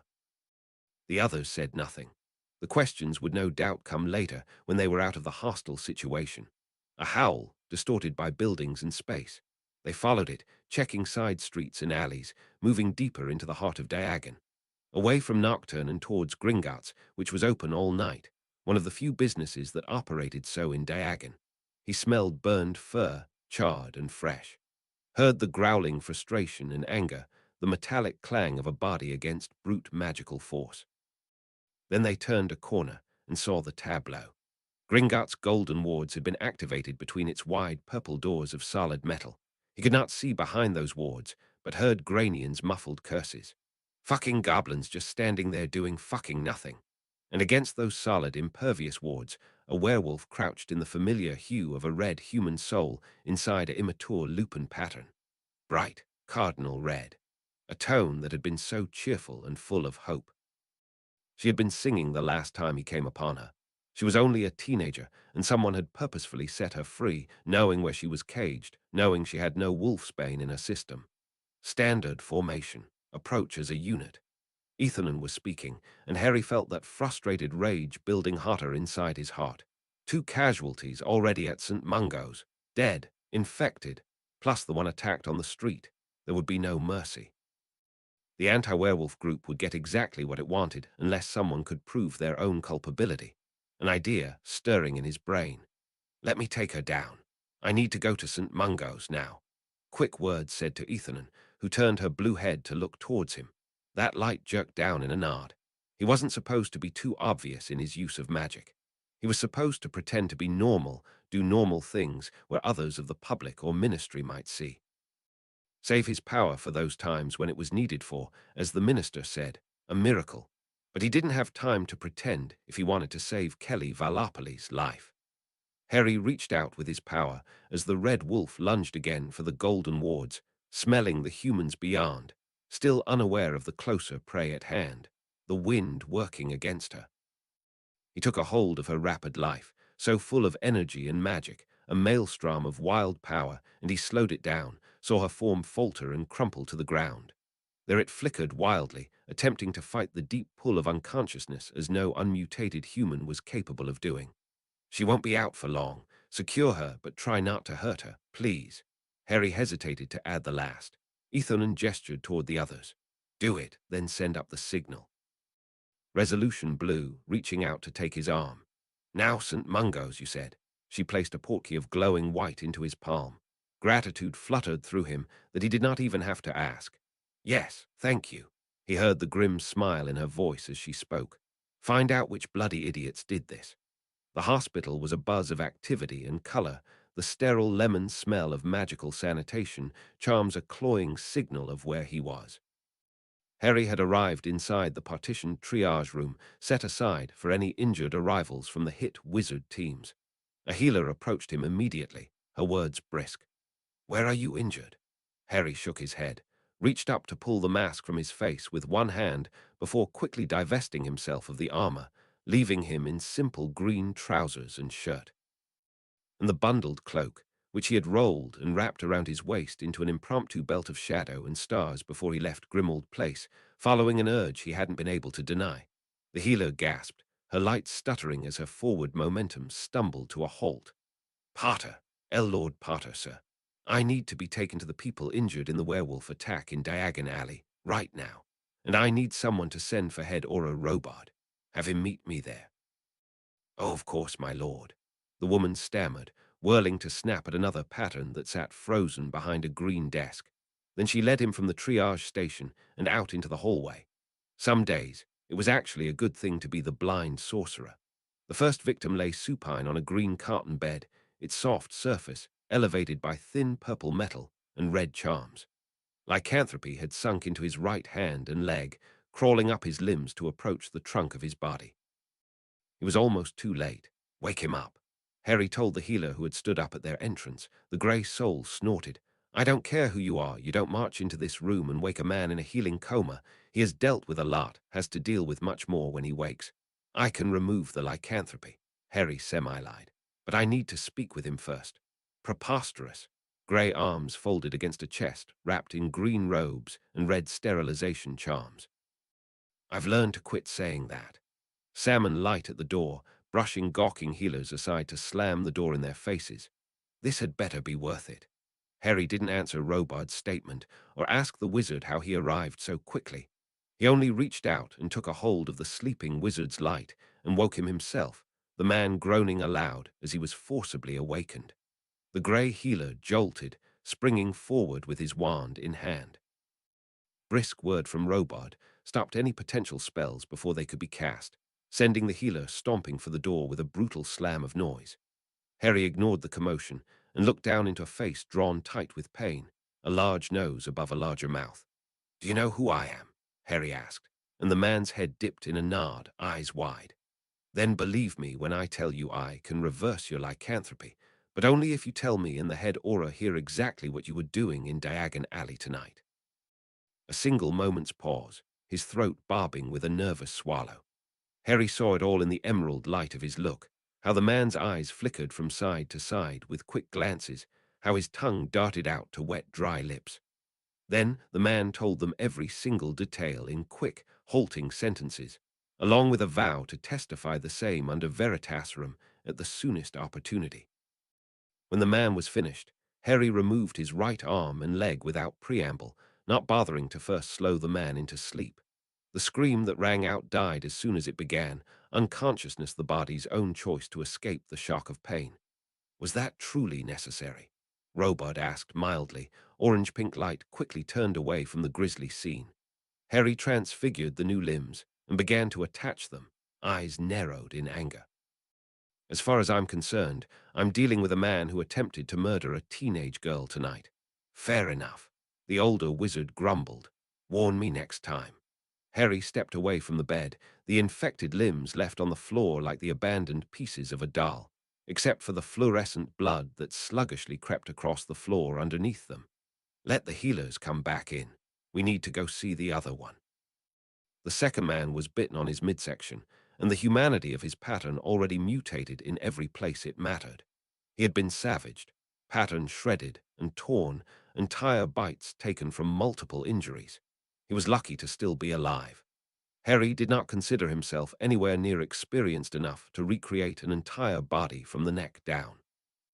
Something to practice another time on a pattern that was not currently alive, and in front of a witness who would not object to such experimentation. It's too far gone, Harry murmured to Robard. I can only remove limbs before the infection reaches the body to prevent its spread, a fact that the healers will be very eager to learn more about. They can regrow limbs not cursed with dark magic. I do not think they have tried amputation in werewolf cases. It hasn't been tried in modern times. Grey light, opening the door with an angry shove. You sent my patient into shock. You think I will let you alone with this one now, too? He won't be a werewolf now. I'm sure he can deal with a little shock. Harry snapped. The healer snorted, the sound very horse-like. He wondered if the man was about to stomp a hoof. This is my wing. Now on he barges in and performs experimental surgery without my consent, interrogates my patients, and order about my staff. Robard raised one salmon-hued hand, his voice low and soothing. Healer Smethwick, there was a time limit we were working under, and a life still at stake on the testimony. Rest assured this will not happen again. HMPH. The healer moved farther into the room. And this one? No miracles here, I assume. Harry shook his head. No. Robard shifted, voice losing its soft tone to be all strong command. Auras will be back here to guard the doors of all three admitted in this case. They will be required to give statements under veritaserum, as allowed by the ministry regulations of 3 years ago. I trust there will be no issues with this. No, a hiss. I'm only concerned with the recovery of my patients. The ministry can deal with the rest. Good. Robard moved towards the door, Harry following at a slower pace. You using the flu, Lord Potter? Harry sighed. I need to gather my things then, yes. Go get some rest then, because I have no doubt you will be summoned first thing in the morning. The Wisengamot will be convened early as soon as Lord Tripe hears about the werewolf attacks. Let him. Harry smiled with grim satisfaction. We'll be ready. I'll have the statements given to Dumbledore.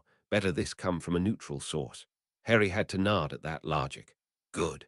Harry began to turn, stopped. The girl. Robard's light slowly shook. I haven't been briefed yet. Rest assured, the minister won't let them do anything rash before the Wisengamot meets. Good. Harry repeated, then sighed. Someone could have been killed. Would have been if people weren't so scared and stayed in their homes tonight. I'm sure that was their intention. Angry words. And they will pay for it.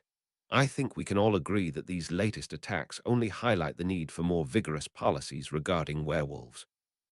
Lord Tripe, his tiger orange light a powerful flame as he spoke from the floor of the round amphitheater room. We need to act now.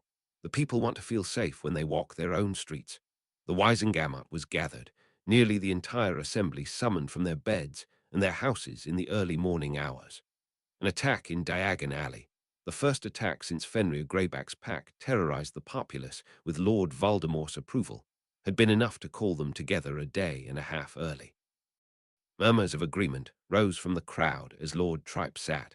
Rustling robes and colours, a shifting sea of growing approval. From the front of the room, placed at a separate raised dais, the chief warlock sat between the minister and the head aura, blue between green and orange. And it was the powerful pale blue of Lord Albus Dumbledore who spoke next, the red flecks imprinted upon his soul from his phoenix familiar, nearly indistinguishable at the distance Harry sat from him. Information has come to light about the attack that took place yesterday evening that I believe the Assembly needs to hear before a motion is put forward. Grave words said in a grave voice, gathering their attention with the ease and experience of a master orator. Read aloud the testimony of the three victims, given under veritaserum in front of approved witnesses. A cacophony of sound, the scrape of a chair violently pushed back, a canary yellow woman's high-pitched voice, her words a chiding rebuke. Now, Lord Dumbledore, is this really appropriate? Interrogating the victims of this attack under veritaserum as if they are at fault for this tragedy. Ms. Umbridge, please be seated. We have been convened to find the truth, not discuss the means the Aura Department takes to gather evidence. It was a slap in the face to the yellow woman, who flounced down into her chair with an audible thump, to not use her title of lady. The woman had been appointed to the Wisengamot by the previous minister, but claimed to all who would listen that she should have inherited the seat anyway from the Selwyn side of her family as the last remaining heir.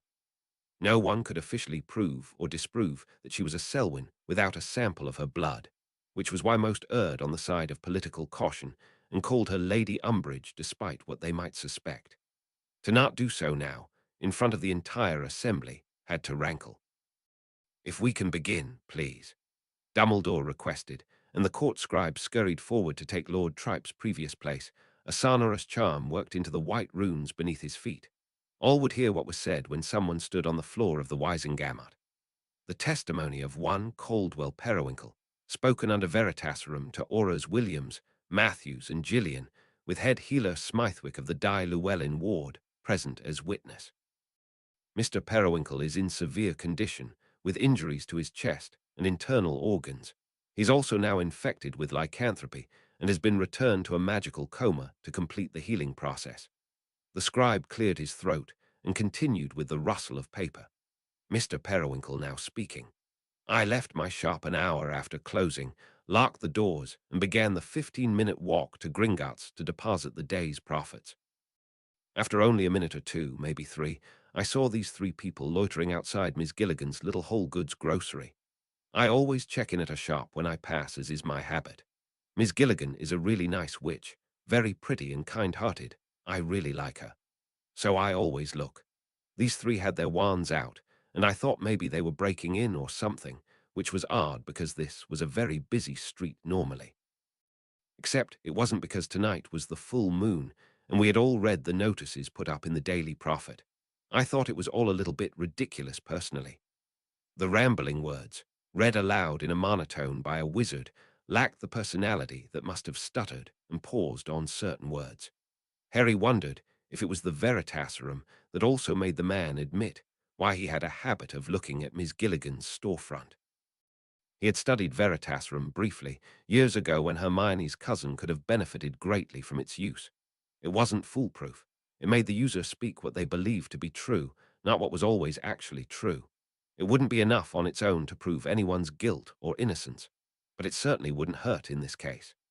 Right as I was about to shout, one of the figures disappeared, using a portkey, I guess, because of the apparition wards within the alley proper. The other two, they start running towards me, and right as I'm about to scream for the auras, there is this big crash, this thing coming right through the wooden side door in the alley between shops. I don't know what's going on until it's right on top of me, and I must have fallen and cracked my head, because next thing I know I'm waking up here. The scribe lowered his paper, waited for Dumbledore's signal to continue. Testimony of one Delbert Ferrier, spoken under veritaserum to Auras Williams, Matthews, and Gillian, with head healer Smythwick of the Di Llewellyn ward present as witness. Mr. Ferrier is in stable condition, with minor wounds. He will recover fully. Murmurs from the audience, heads craning to look towards where Canary Yellow sat, light flashing wildly. As Harry had just been informed that morning by Vaughan, Delbert Ferrier was one Dolores Umbridge's assistant. Mr. Ferrier now speaking. It was all Miss Umbridge's idea. I object. A screech, a whirling leap of yellow. This is a ridiculous accusation. Silence, the chief warlock commanded, or be held in contempt. Yellow sat, but there was no peace in the gesture. It was the wild cowering of a rabid creature planning its next angle of attack. He saw light gathering at the door, familiar hues of auras he had seen in the past. Others were preparing as well. The scribe slowly continued, his voice holding the excited knowledge that he was about to read something very, very scandalous. It was all Miss Umbridge's idea. She asked me to find a half-human candidate in Diagon to use as an example to prove how dangerous werewolves are. She hired this woman from Nocturne to case Miss Gilligan's store, who I had learned fostered a werewolf girl. Gilligan kept the beast's cage right near the alley entrance in a side storage room. It was easy to hire a ward breaker who would remove the wards on the steel so that the werewolf could break free. We were supposed to portkey out as soon as it was done, where I would go to the leaky cauldron and be ready to give a statement to the reporters when the aftermath was over. But Miss Umbridge left without us. As soon as we realized we left, but the woman from Nocturne, I don't know her name, knocked me down. I heard the werewolf break down the door and saw her attack some wizard on the street, just rip into him just like Miss Umbridge said it would. It was horrible, a vicious, grotesque beast. I tried to get up and run, but the thing must have heard me. It knocked me down. I tried to kick at its mouth, but it took a chunk out of my leg. When I tried to hit it, it bit my arm too. I was screaming at it when the thing just leapt off me and took off down the street. I lay there a minute before I got up. I was worried the thing would return. I managed to get my wand and levitate myself to the nearest apartment and call for help. This witch helped get me, and the other guy the thing attacked to the flue where we went to St. Mungo's. She also called the auras. Silence fell as the scribe wound to a halt. This is why we don't use Veritaserum in court. Sweet words now, as Umbridge stood, her soul a canary beacon of devious intentions. In that moment, Harry could almost hate the color yellow. She didn't deserve to have a soul in the same color scheme as a house elf. Delbert was mistaken. I would never order such a thing be done. This must be a set-up, an attempt to hurt my reputation on this issue. There is one more. Pale Blue spoke. The chief warlock did not even acknowledge her statement. The scribe did not wait for Umbridge to sit or to try to defend herself again in what was turning into an impromptu trial. Across the room, the tiger orange of Lord Tripe was fluctuating in extreme emotion, a harsh beat of violent emotion only barely reined in. The testimony of one Patricia Quinn, spoken under Veritaserum to Auras Williams, Matthews, and Gillian, with head healer Smythwick of the Di Llewellyn ward present as witness. Ms. Quinn suffered minor wounds and has recovered fully, uninfected. She is being held on multiple past convictions prior to this incident. Ms. Quinn now speaking. I was hired right outside the construction where Borgin and Burke's used to be before it was blown to bits. This fancy lady, who her fancy friend called Umbridge, paid me 100 galleons to case this joint right in the heart of the alley. It wasn't worth anything, but this lady just wanted me to find out where this little beast was being caged and let her loose like. I got an extra 50 galleons if I removed those wards on her say-so on the night of, so I did. She ain't paid me, though, and she didn't portkey me out neither. She left me and her fancy friend there to be beast meat. I seen what werewolves can do. I knew what the fancy lady was doing when she left us there. She done want us dead, cover her tracks like.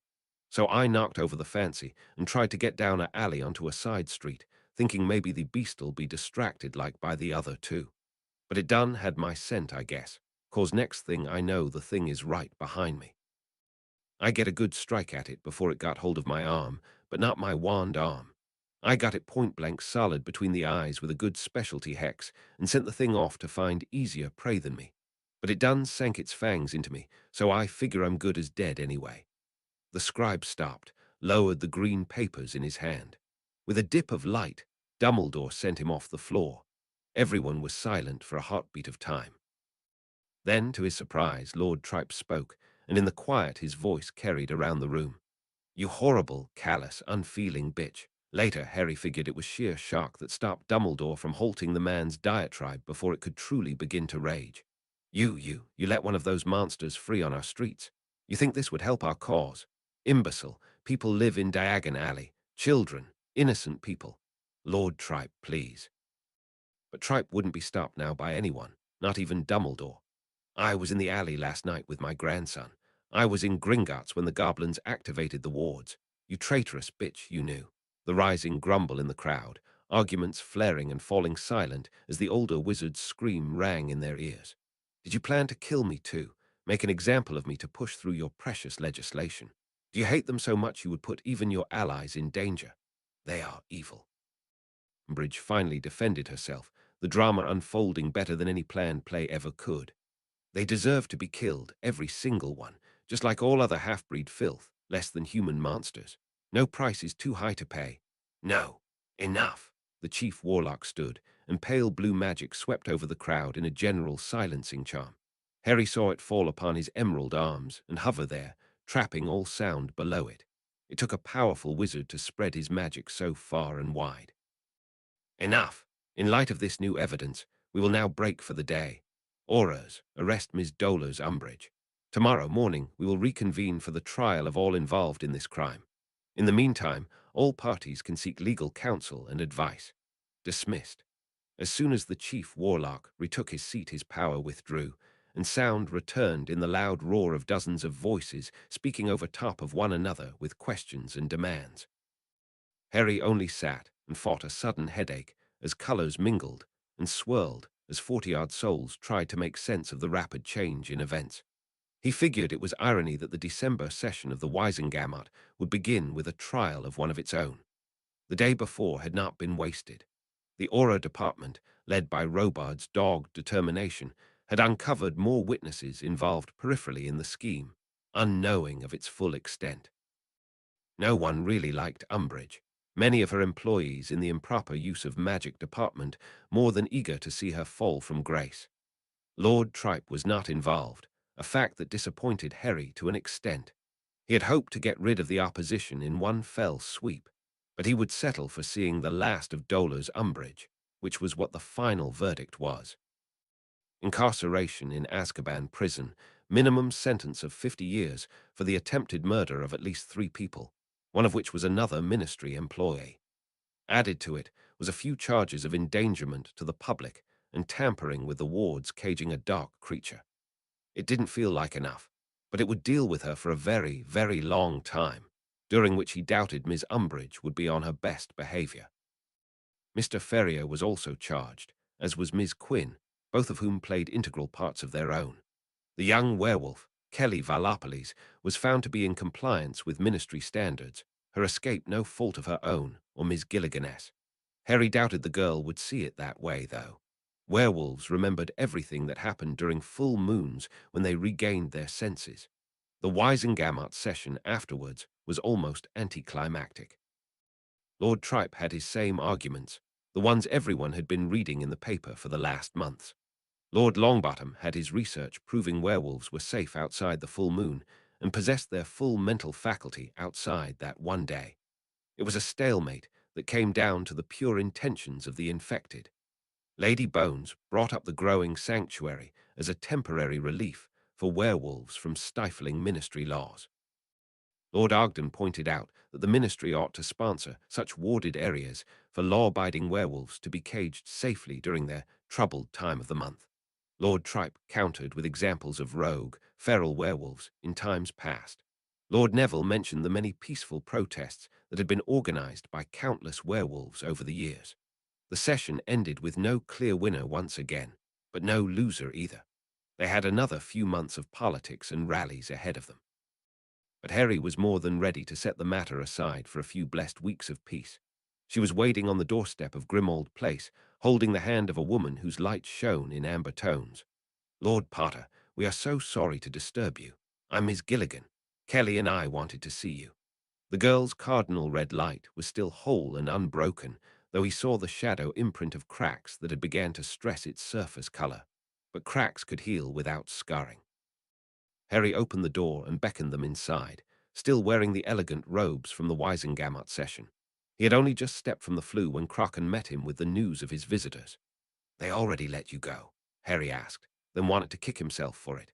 Maybe it wasn't proper to mention the girl's recent incarceration at ministry hands, nor allude to her attack 2 nights before. Then again, why else would she be here with her guardian in tow? Miss Gilligan's voice was stern. They most certainly did. I had all the proper precautions in place for Kelly, and even had a ministry inspector come by every 6 months to check the wards. We have always cooperated with the ministry. To be treated this way, I am not pleased. The Daily Prophet will hear about this travesty, using my Kelly as some sort of weapon. Harry sat, watching as the other two did the same. He waited for the young werewolf to speak, but she only sat quietly, her red hands folded in her lap. "Are you all right?" Harry hesitantly asked, and she shrugged. "I'm not going to be executed, so I guess so." "Kelly, manners." MS Gilligan nudged her, and Kelly groaned. "I'm fine, sir." Harry grinned at Miss Gilligan's huff of disapproval at the tone. It was a relief to hear that the girl had remained in possession of her attitude and not shattered into a depressed or conversely furious being. "What can I do for you?" Harry spoke when the silence began to grow. Amber Light straightened in stiff, rigid lines. "I was content to stay in Diagon Alley with Kelly, but I'm no longer certain in any way that we are safe. I've been reading about that town out in the country for werewolf kind. We just went and visited Mr. Periwinkle, too, who owns a small clothing shop around the corner from my grocery. With his situation now, he can no longer run his store once he is released from St. Mungo's. We would both, all three of us, like to relocate our businesses inside this new town if you will have us." Harry blinked. "That's fast, don't you think?" The woman sniffed in disdain. "I won't remain a day longer if I don't have to. When I make up my mind, I see no reason to dilly-dally." "She really doesn't." Kelly grumbled under her breath and received another nudge for her trouble. Harry ran one hand through his hair, shook his head. "I'm not in charge of organization, so I can't say for certain about your businesses. The town is still being built, and I'm not sure any services are up and running yet in any case. But certainly you are all welcome." "Who do we speak to, then?" Strict command in her voice. Harry smiled despite himself that the woman did not show an ounce of fear at being inside the lair of the blind sorcerer making demands. Lord Ogden could take lessons. Lord Longbottom. He can set you in the right direction, help you move all of your things and inventory if space is available for stores yet. Perfect. We won't bother you further then. Amber Light began to stand, but Kelly remained seated, her light intensely focused on him. "Wait, I have a question." Harry nodded, waited for her to speak. "Can you cure my lycanthropy like you did two of the ones I attacked?" Harry narrowed his eyes. "How did you know I cured them? Did you want to keep it a secret? If so, you shouldn't have shown your face in St. Mungo's and got all the healers talking." "Kelly Valapolis." Miss Gilligan hissed. Harry only sighed. It was the quickest way to get things done. "I'm sorry, Kelly. I did not cure their lycanthropy." When she began to speak, he shook his head and held up one hand. "No, I didn't. I amputated the infected limb, then simply had a new limb made and reattached.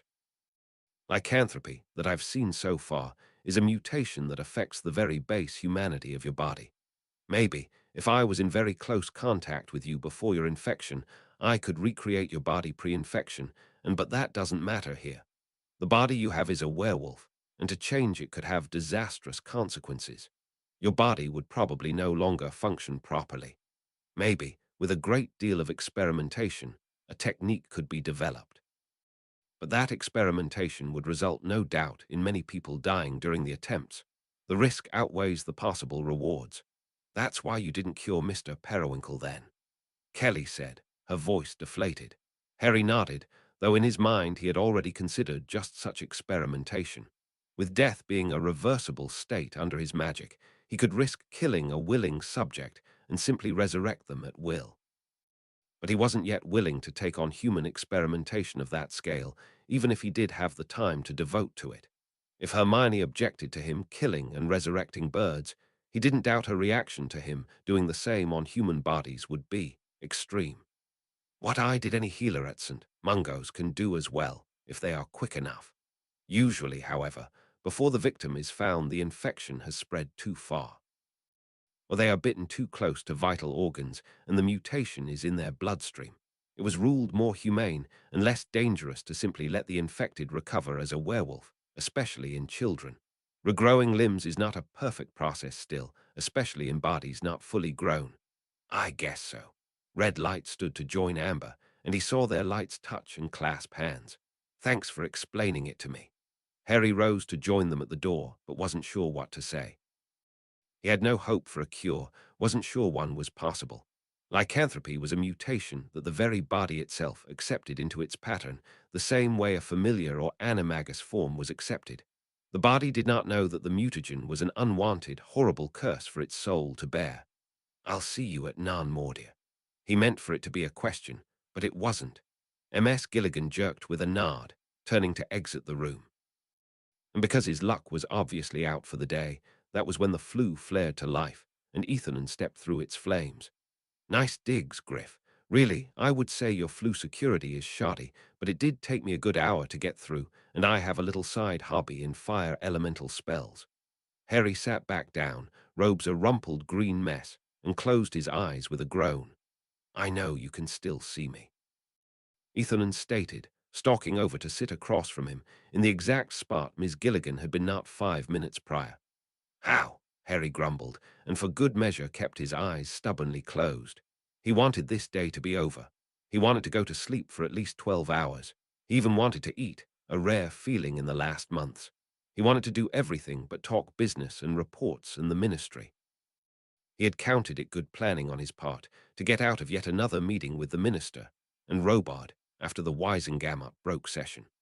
Robard had already chewed him out for the fact that several rumors had ramped up about his involvement with the ministry. The minister hadn't been happy either, but not for anything dealing directly with Harry.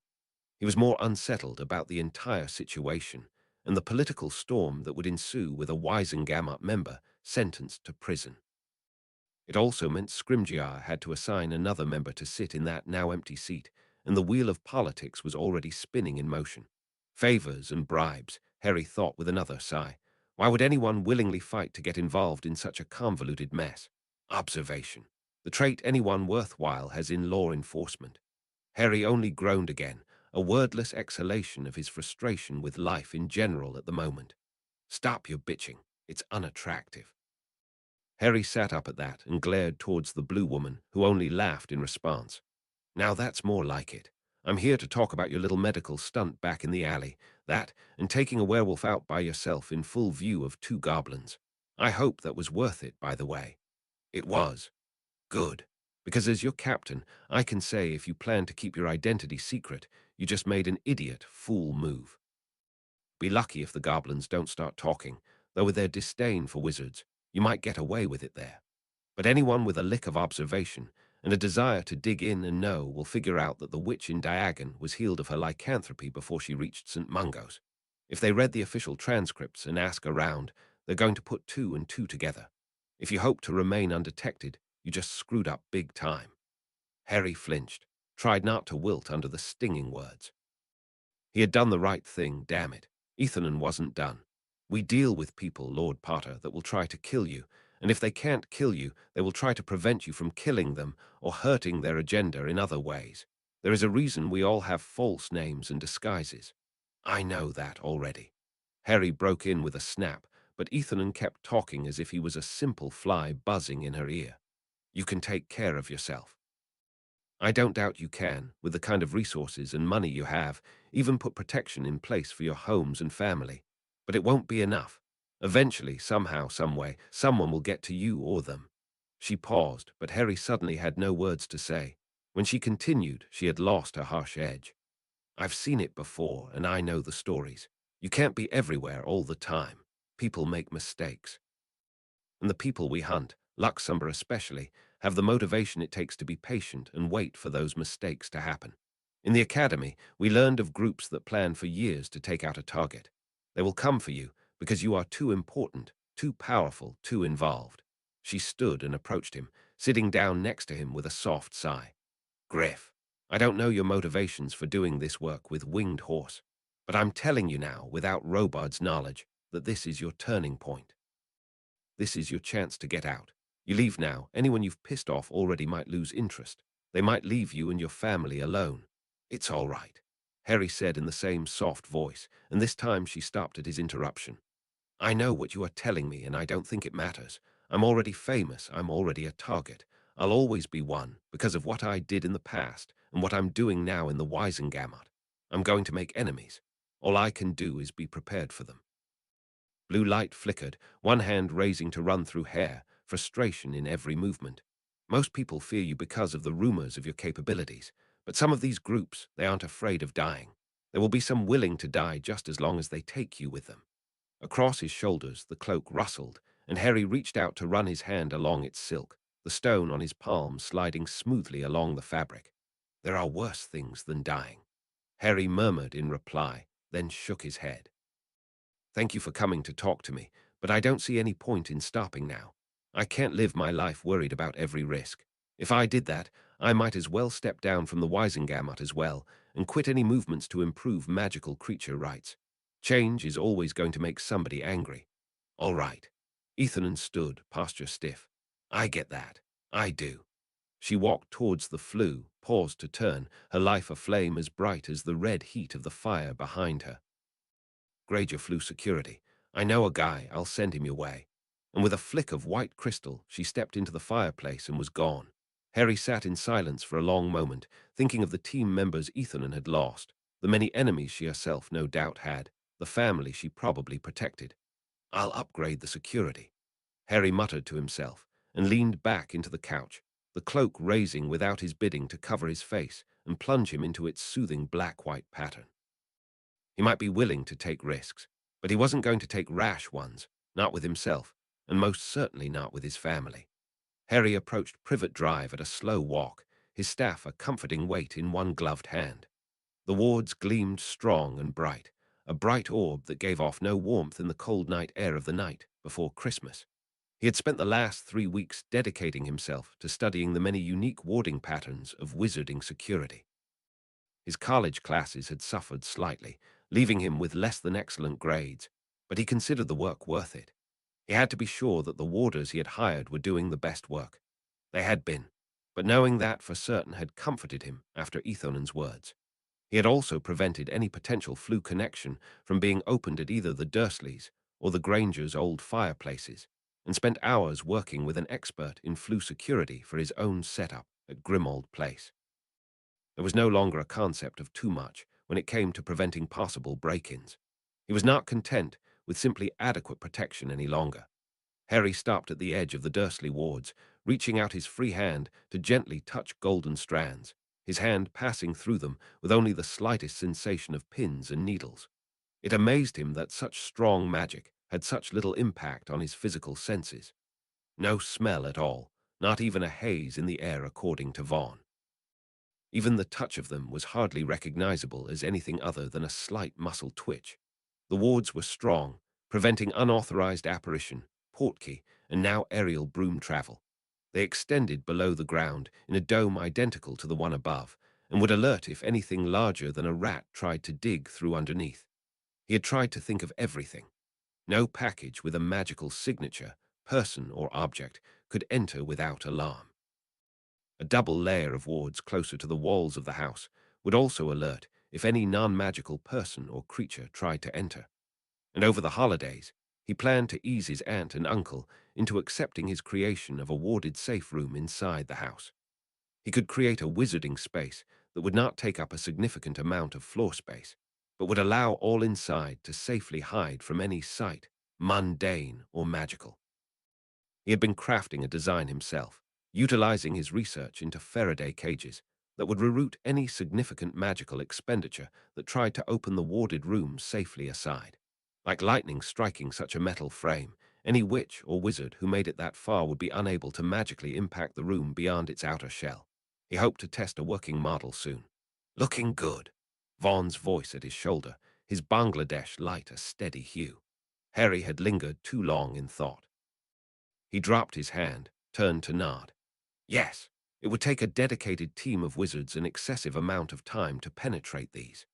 Harry walked through the wards, saw the ripple of reaction spread through the golden strands. While he was allowed to pass, it would still warn those within. There would be a magical log of everyone who exited and entered, a fact that had not gone over so well with the Dursleys. His Aunt Petunia had equated it to living in a prison. Dudley had remarked that prisons were some of the most secure buildings around and received a soft slap for it. But they hadn't told him to remove the register. probably because his aunt declared he was losing weight and looking stressed, two things she could not abide in her house. She wanted to fatten him up and wipe the worry from his face, so she agreed to the extra measures without too much complaint, though she had insisted he stay a week for the holidays, and he hadn't argued. He only packed a bag. He could live a week away from his laboratory, and perhaps the break would give him more insight when he returned. By the porch, two souls glimmered under standard invisibility charms. The new guards had been more than satisfactory, according to his aunt, who even exchanged recipes with one of the Muggle-born witches. Apparently, the woman disdained magical cooking methods and preferred mundane appliances. His aunt had wholeheartedly declared the only true way to make something was with one's own hands. He hadn't pointed out that using a stove was not exactly using one's own hands. He knew better than Dudley when it was good to keep one's mouth shut. The door opened, and his aunt stood there, arms open, and Harry found a smile blooming across his face, feeling for all the world like a weary traveller coming home. When she circled him with her arms, he held on tight and memorized the sight of her loving purple light. "What is that on your hand, young man?" Harry paused, fork halfway to his mouth at his aunt's sudden words. Across the table, Dudley snickered. "It's a tattoo. Harry got a tattoo. Harry James Potter," Petunia exclaimed. "You did not." His uncle's deep voice boomed in response. "Calm down, pet. He's a grown man now. He can do what he wants. Why, I remember the time. This is a lot more permanent than that time." His aunt sniffed. "What time?" Dudley demanded. "Dad, what time?" "Well, Vernon sputtered. That is not important right now." Petunia broke in. "What is important is Harry getting a tattoo." A pause, and Harry could feel their eyes focused on him. He sighed and dropped the fork, holding out his right palm. He had contemplated hiding it, but this was his family. He might not explain all of what it was, but he also didn't want to wear a glamour or gloves when he was supposed to be relaxed and comfortable. "Wicked," Dudley claimed. "I want a magical tattoo now. Don't you dare." Petunia demanded. "It's not proper. Harry's got one." Dudley grumbled, but low enough his aunt ignored the statement. After all, she couldn't argue with it. "It's a magical stone. I can use it working spells. The tattoo portion is just a side effect. Not a lie, not the truth. A paradox that represented the Hallows well."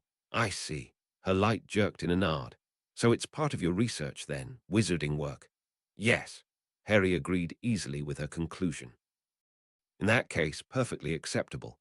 Though you should keep it covered outside. Its glow might scandalize the neighbors."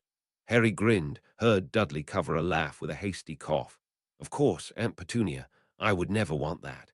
She made a disgruntled sound, and Dudley quickly changed the subject with the ease of a brother used to deflecting attention from a sibling's descent into trouble.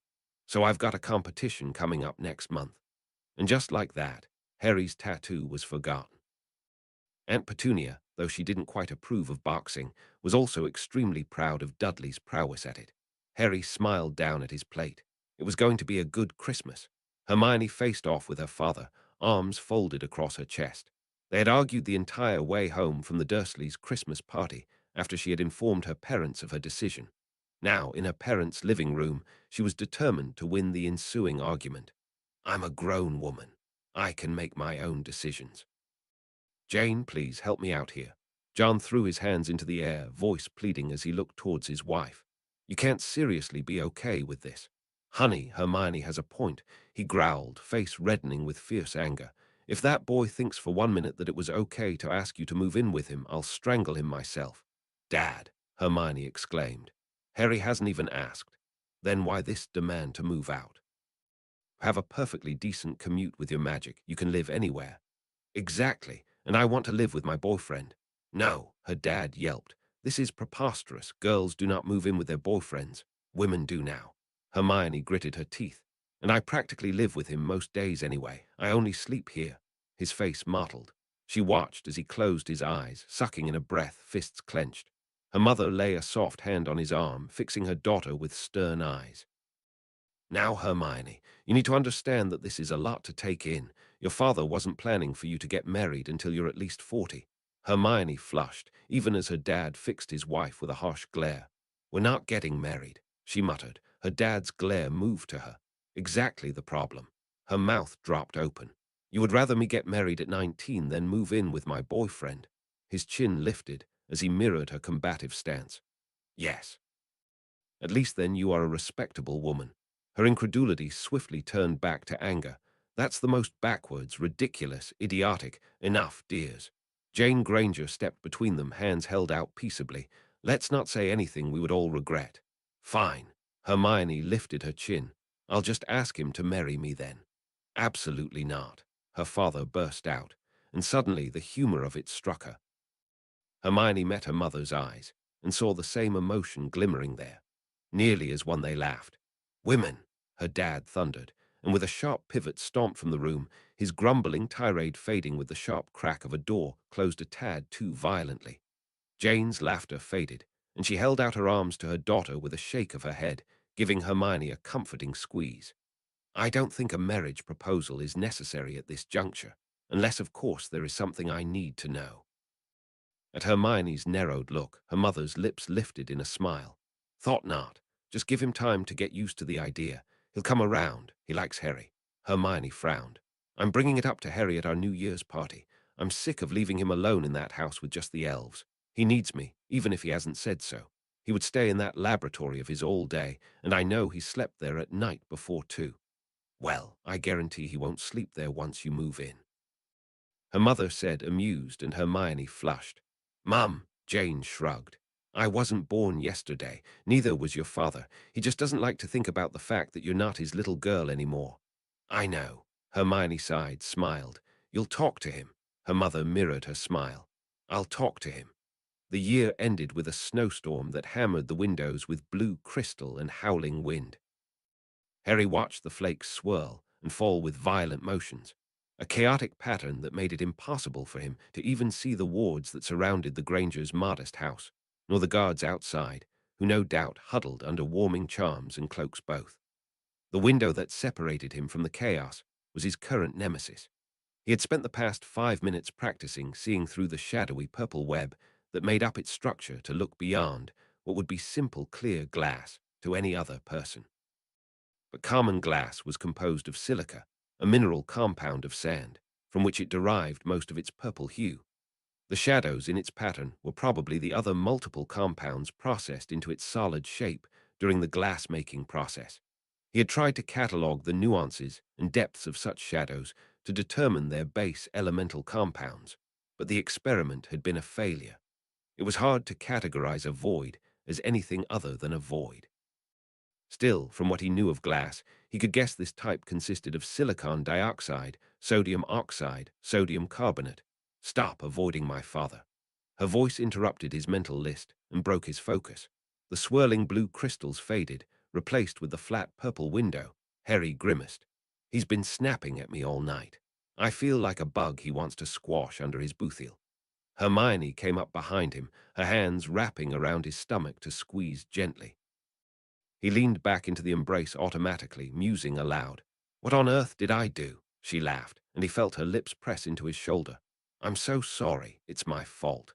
Harry turned in her arms, frowning, his magic raising as he looked at her, taking in her mischievous smile with suspicion. What did you do then to get me into trouble? Nothing you won't enjoy a great deal. She was purposefully avoiding the question, and they both knew it. Harry narrowed his look, saw the orbs of her eyes fixed on his face in a grinning green skull, and let the energy fade with exasperation. Sometimes it would be nice to see expressions with easy effort. Tell me. Hermione laughed, and Harry grabbed her with a quick movement, her startled shriek cut off with a quick press of his mouth. Mr. Granger already hated him apparently, so it was the man's own fault for making Harry resort to these methods to interrogate his daughter. Very enjoyable interrogation methods, though. Harry's hard kiss turned gentle as her hands dipped into his hair, his arms straining to hold her up as he leaned back against the cold window, his hands enjoying the hold he currently had on a very delectable derriere. Harry, she mumbled against his mouth, sucking in a breath. I need to ask you something. He didn't really care anymore at that moment. He captured her next words with another kiss, distributing more of their weight back against the window so he could hold her more firmly against him. Now this was a wonderful way to ring in the new year. Harry, she gasped again, don't you want to know? Nope. He kissed her again. But her hands were wrapped in his hair, her nails against his scalp, and the resulting sensation was felt all the way down to his toes. Not important, he muttered. A hum. The loud, forceful exclamation from the nearest doorway made him freeze. Hermione broke away and groaned, the sound almost obscene considering the circumstances. Harry's closed eyes couldn't prevent him from seeing the navy-blue soul of John Granger. At least, he didn't have to see the man's no doubt murderous expression. Harry gently placed Hermione on her feet, though he was careful to keep her between him and her father. He didn't consider this act cowardly, merely a perfectly rational, intelligent decision to make, considering his current state. Dad. Hermione's voice was a warning. I was just telling Harry about my decision to move in with him. Harry gawked at her blue-violet light, the words completely derailing his current plan to escape the Granger house in any way possible, as soon as possible. If he's okay with that, of course. She wanted to move in with him. She wanted to move in with him. Harry. One bony finger poked his chest, and Harry blinked. Sure, yeah, I mean yes. His exuberance growing with every word, Harry grinned wide enough his cheeks strained, hands reaching out of their own accord to grab her again into an impromptu hug. Yes, she laughed, the sound beautiful to his ears, giving him the urge to dive down for another wonderful warm kiss, until he remembered her dad was right there fuming. And suddenly he realized why the older man had been cold to him. Oh no. I don't know. Harry fumbled with the words to say, mind scrambling for the right answer. This is We Are You, he stopped, flummoxed. Hermione stiffened in his arms. Mr. Granger folded navy arms, one foot tapping in boots of light brown leather. You better know, boy. You make my girl happy, or I'll be very disappointed in you. Unsaid was just what would happen when John Granger was disappointed in someone. Harry resisted the urge to gulp, nodded swiftly. I will, yes, of course. HMPH. The man's light jerked. See that you do. I still expect to see you two for dinner and right regular. Hermione stepped away from him, and he watched as blue-violet light embraced deeper navy blue. Thank you. Her voice was small, emotional. Her father cleared his throat and stepped away, patting her once on the shoulder. Your mum told me to tell you the countdown starts soon. And he quickly fled, no doubt because Hermione's light was pulsing erratically, a sure sign she was about to laugh or burst into tears. Harry shifted on his feet when she turned back to him, fighting the urge to follow Mr. Granger's sterling example. Are you happy? She asked softly, and Harry blinked in surprise before quickly stepping forward, reaching out to fumble for her hands and grasp them tightly. Yes. He drew her closer, the kiss brief but full of excitement. I'm surprised, but yes, of course I am. Are you? She smiled against his cheek. Ecstatic. Harry leaned back, grinned. Euphoric. Practically. Rapturous. She breathed in response, arms looping around his neck, pressing them together into a lingering kiss. Yeah, he murmured when she pulled away, began to tug him back out into the main living area where their combined families waited in a half-circle around the large green grandfather clock that ponderously counted towards midnight. Blissful. Chapter 27. The Carbon Black Flesh of Living Shadows. 1999, Creature took Hermione's presence as he took everything else, with calm efficiency. It surprised Harry that little had physically changed, and yet how everything felt so different. Sleeping with her in his arms was nearly as wonderful as waking up to her beautiful light shining beside him from underneath the cloak, a blue-violet sunrise he could look forward to every morning. Not that there weren't a few arguments. She wanted to reorganize his room to start. She insisted they needed more space, space for underclothes, space for outer clothes, space for shoes and scarves and gloves, and an entire new wardrobe of clothes that all looked the same to him but was apparently vitally unique. Then she had to expand the library, which he was all right with until she decided she also was going to expand his laboratory. He thought she ought to have her own. She thought they should share. The discussion lasted nearly 3 days of heated arguments, and then heated make-ups, until Creature took matters into his own more than capable hands and simply did the work himself. Now, they had 2 labs side by side, only they were separated by a half wall and not a true doorway. The both of them had been suitably chastened by an aggravated Creature without one word being spoken. Their schedules were also very different. Harry preferred to stay up late, Hermione to wake up early.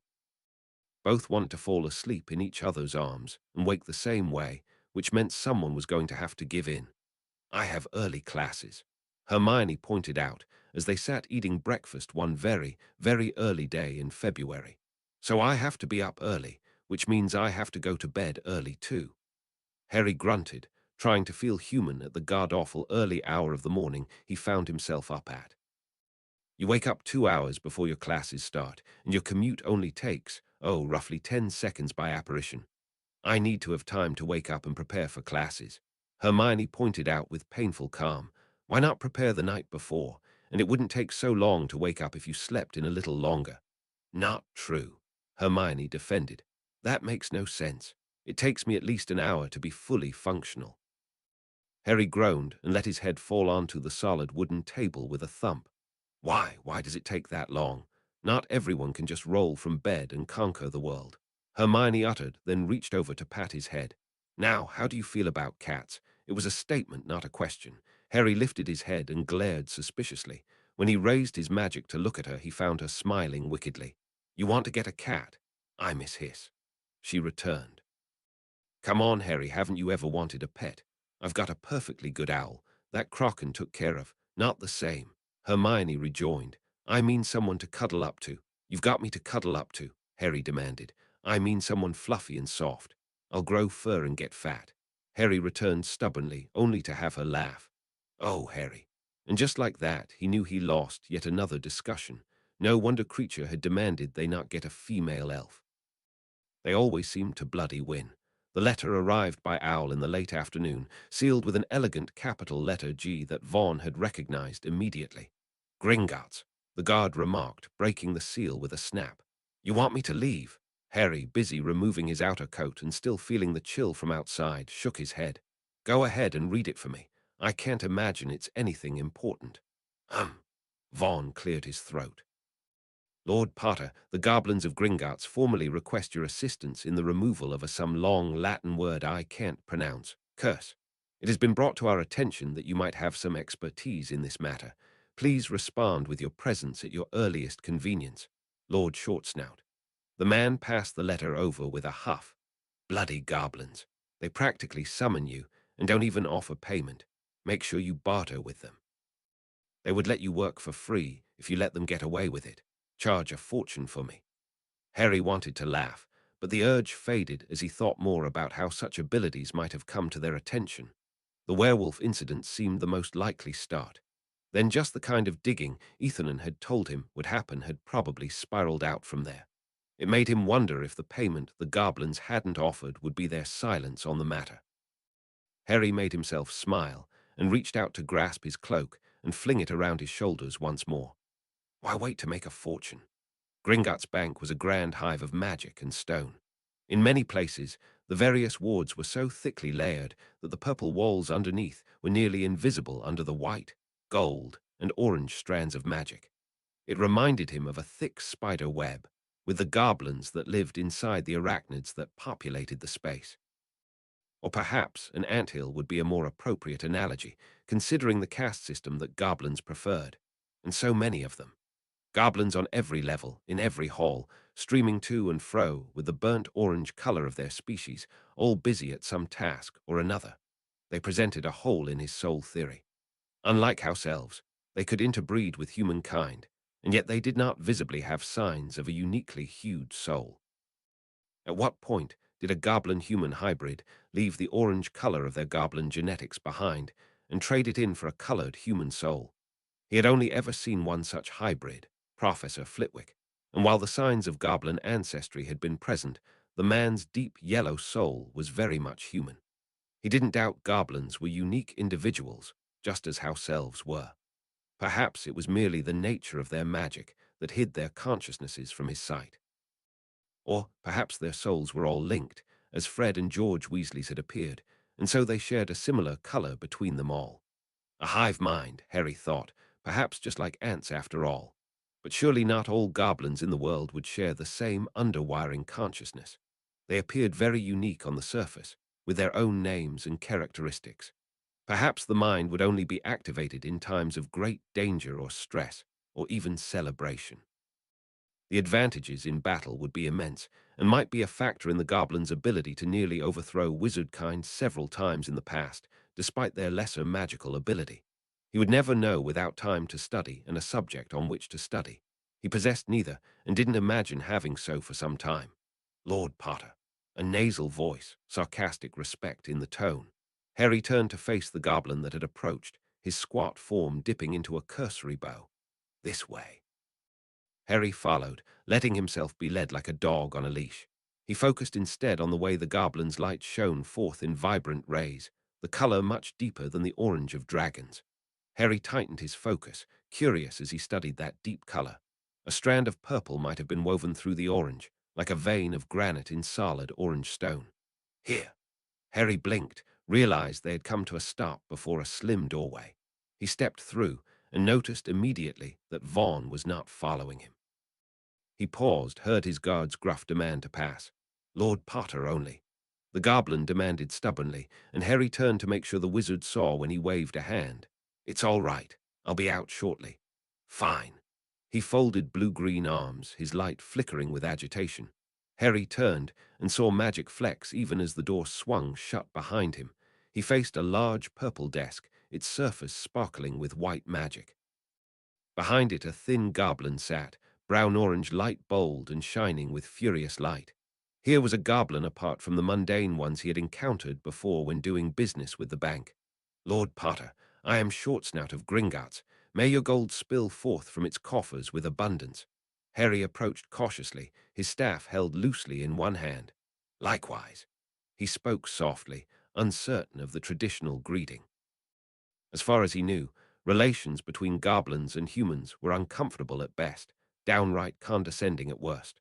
That tended to happen when one sentient species treated another as lesser beings. Gringotts wishes to hire your services in the destruction of wizarding curses in 4 extinct family vaults, whose descendants have all been eradicated. This was determined by goblin magic. The last sentence held a pointed edge, Shortsnout obviously familiar with wizarding condescension.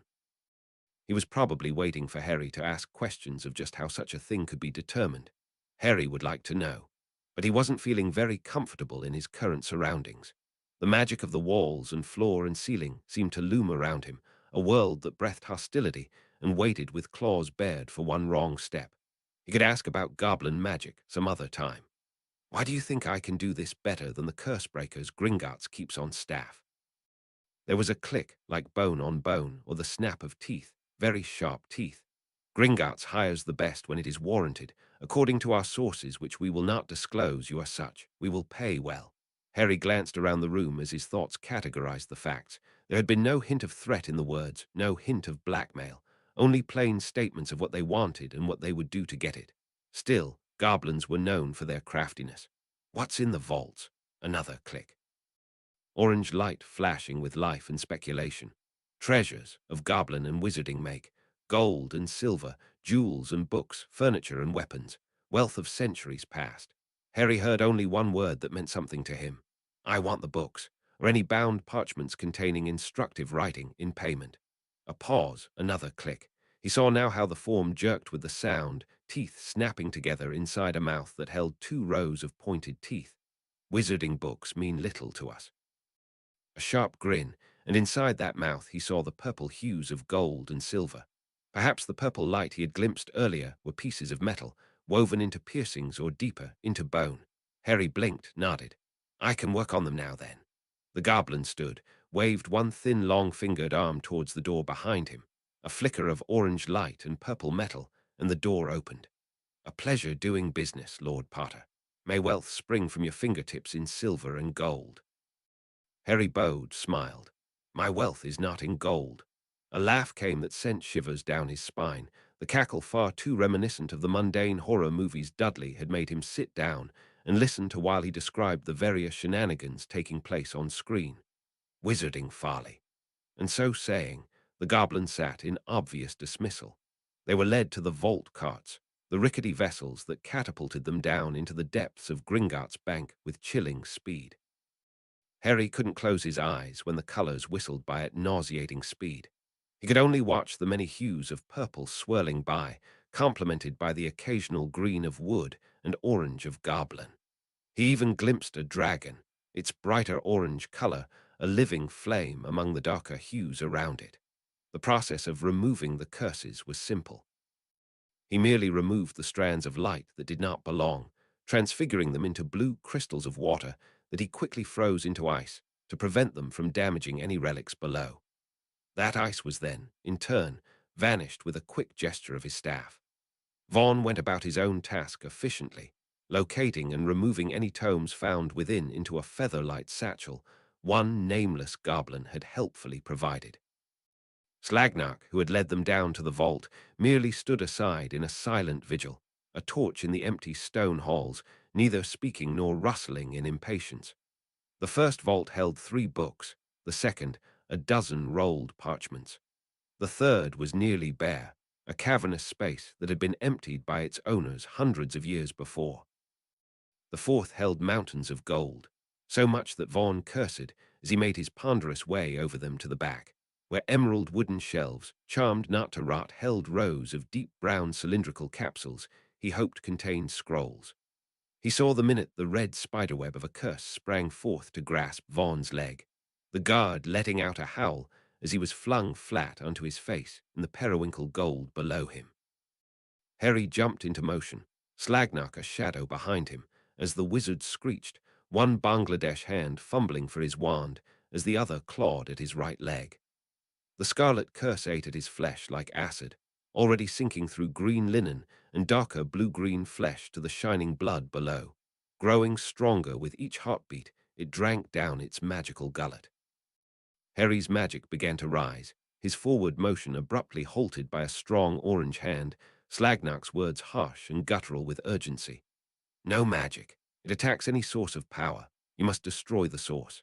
Harry focused down to where the red light led, a spiderweb trap that held a single pinpoint of deep eggplant light, a raw uncut jewel in a diamond's trademark pattern. Harry quickly spoke, mind focused on that light as Vaughn's screech echoed in his ears. Does it matter how it's destroyed? Slagnark's light jerked negatively, and Harry didn't wait for him to speak. Bombarder. His lash of emerald magic shattered the diamond back against the lighter purple coins around it, flinging metal in every direction with the force of the strike. Gold clinged against stone walls, and Harry refocused on Vaughn immediately after confirming the gem was gone, saw that the scarlet had faded, leaving behind a pattern with several outer layers ripped asunder in haphazard swatches. Vaughn panted harshly into the sudden silence, his words spoken through gritted teeth. It's bad. How's your healing work? Harry grimaced. I can remove and replace it. No thanks. The Exora quickly choked. I'll pass. Just give me a second. The guard raised his wand and began to cast one spell after another in a pained voice. Harry watched, frowning. Perhaps he should spend some time memorizing the nuances of the man's pattern and learn to repair such structural damage on a small scale without simple replication. I'm sorry, Harry mumbled when Vaughn finished his intonations with a gasp. The leg didn't look completely healed. Light pulsed angrily inside the flesh, the muscular pattern not quite sealed under skin. Vaughn waved one hand with a sigh. Should have been looking for traps like that. Just the sort of thing nasty purebloods like to leave lying around for auras to find by accident. Harry chuckled weakly. Still, just help me up. Vaughn interrupted. Quit rubbing my face in it. I'm not. Harry defended and held out a hand to help the taller man to his feet. I'm trying to apologize. For me doing the job you pay me to do, Vaughn grumbled. Save it. Fine. Harry scowled. The wizard was acting like a grouchy, wounded bear, which, since he was in fact wounded, Harry would ignore. The goblin approached, the feather-light bag in one orange hand. I gathered your payment. 27 scrolls sealed in bovine leather. Thank you. Harry accepted the bag and, without prompting, slung one arm under Vaughn's to begin to help the man hobble down the mountain of galleons. The guard didn't fuss at him, but he didn't thank him either. Everyone makes mistakes. Harry began as they left the open vault door behind for Slagnark to seal with goblin magic. Just because. Please. Vaughn's voice was strained.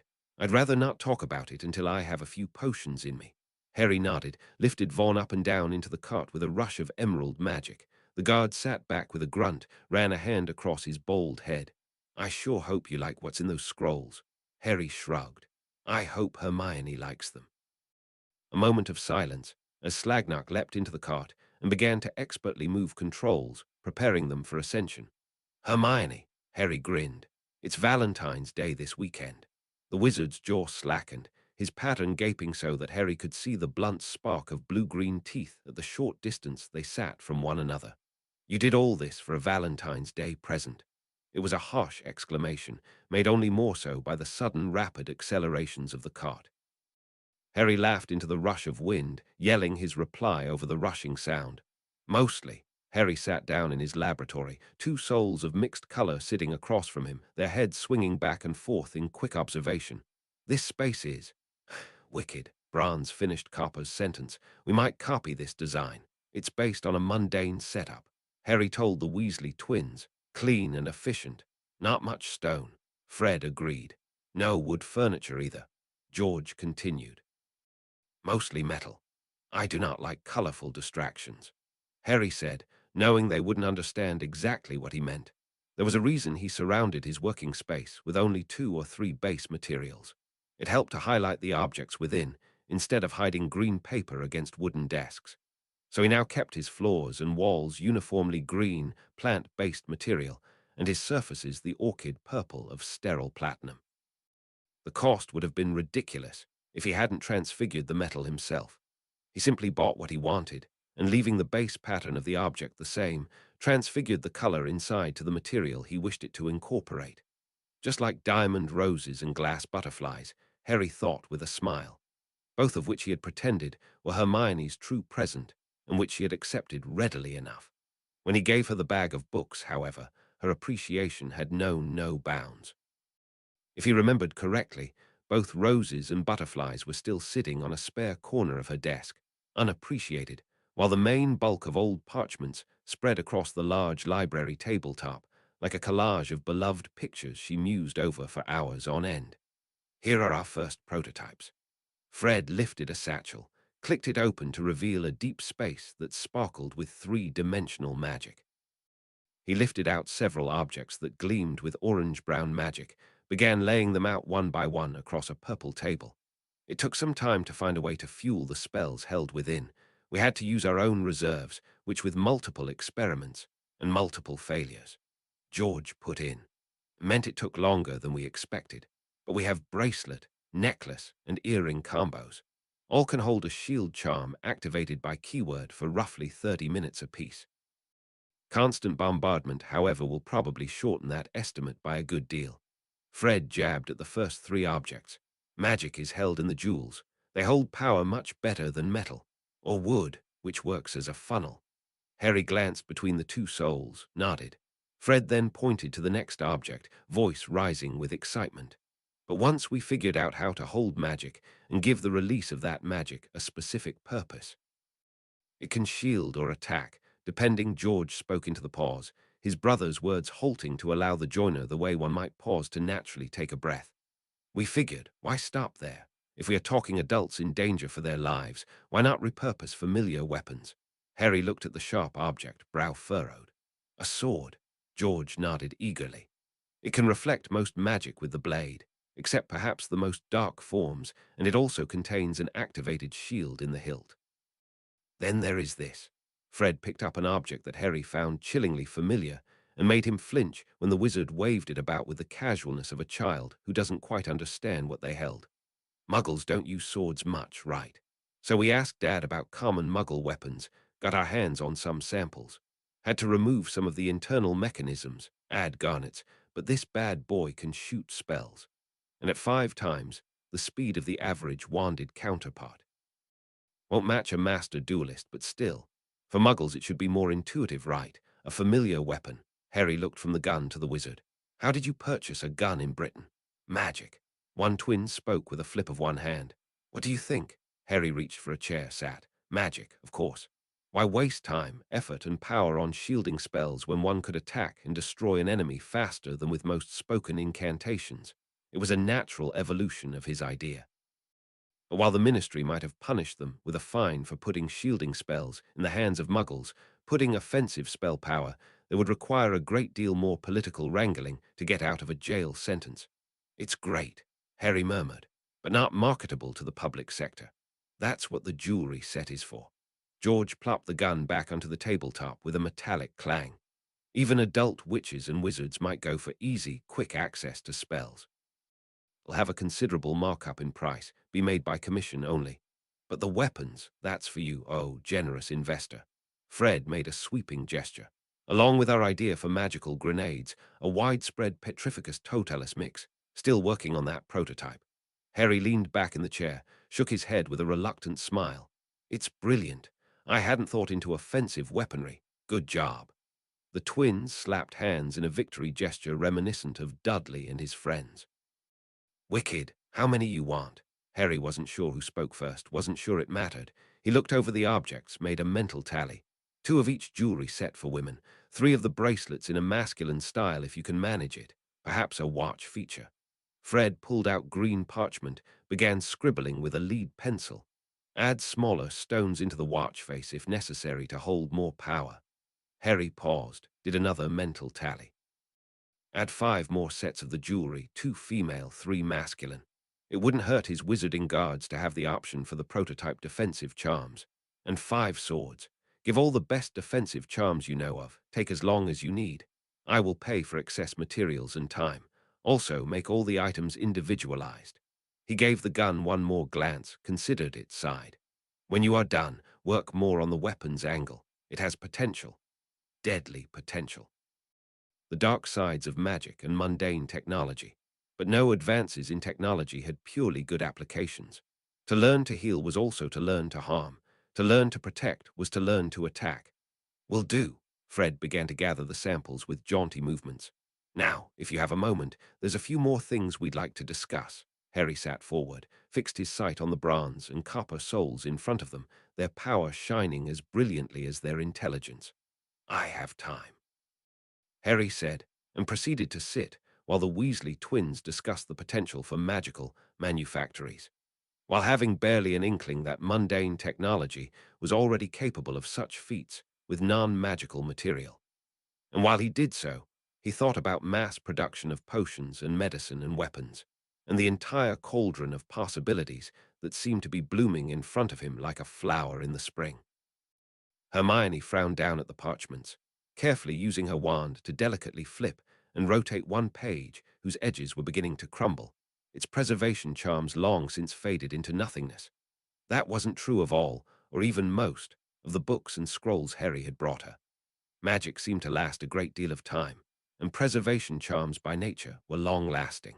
She had been beyond thrilled at the challenge of deciphering Old English and Latin while cataloguing the nature of each pace. There were books on potions, herbology, transfiguration, and charms work. One was a family grimoire, containing spells she had never heard of before covering all imaginable topics. Another was a set of 3 school books for children and had fascinating insights in wandless and accidental magic in the very young.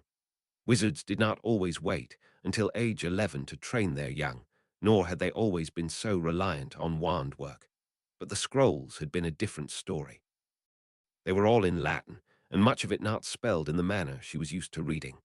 Translation, charms could only go so far, and so she had purchased more books on the different dialects of the old language, able to understand the gist of what she read, if not the nuances. They were old, from Roman times at least. They referenced events and people she had never heard of, and styles of magic she could only guess at.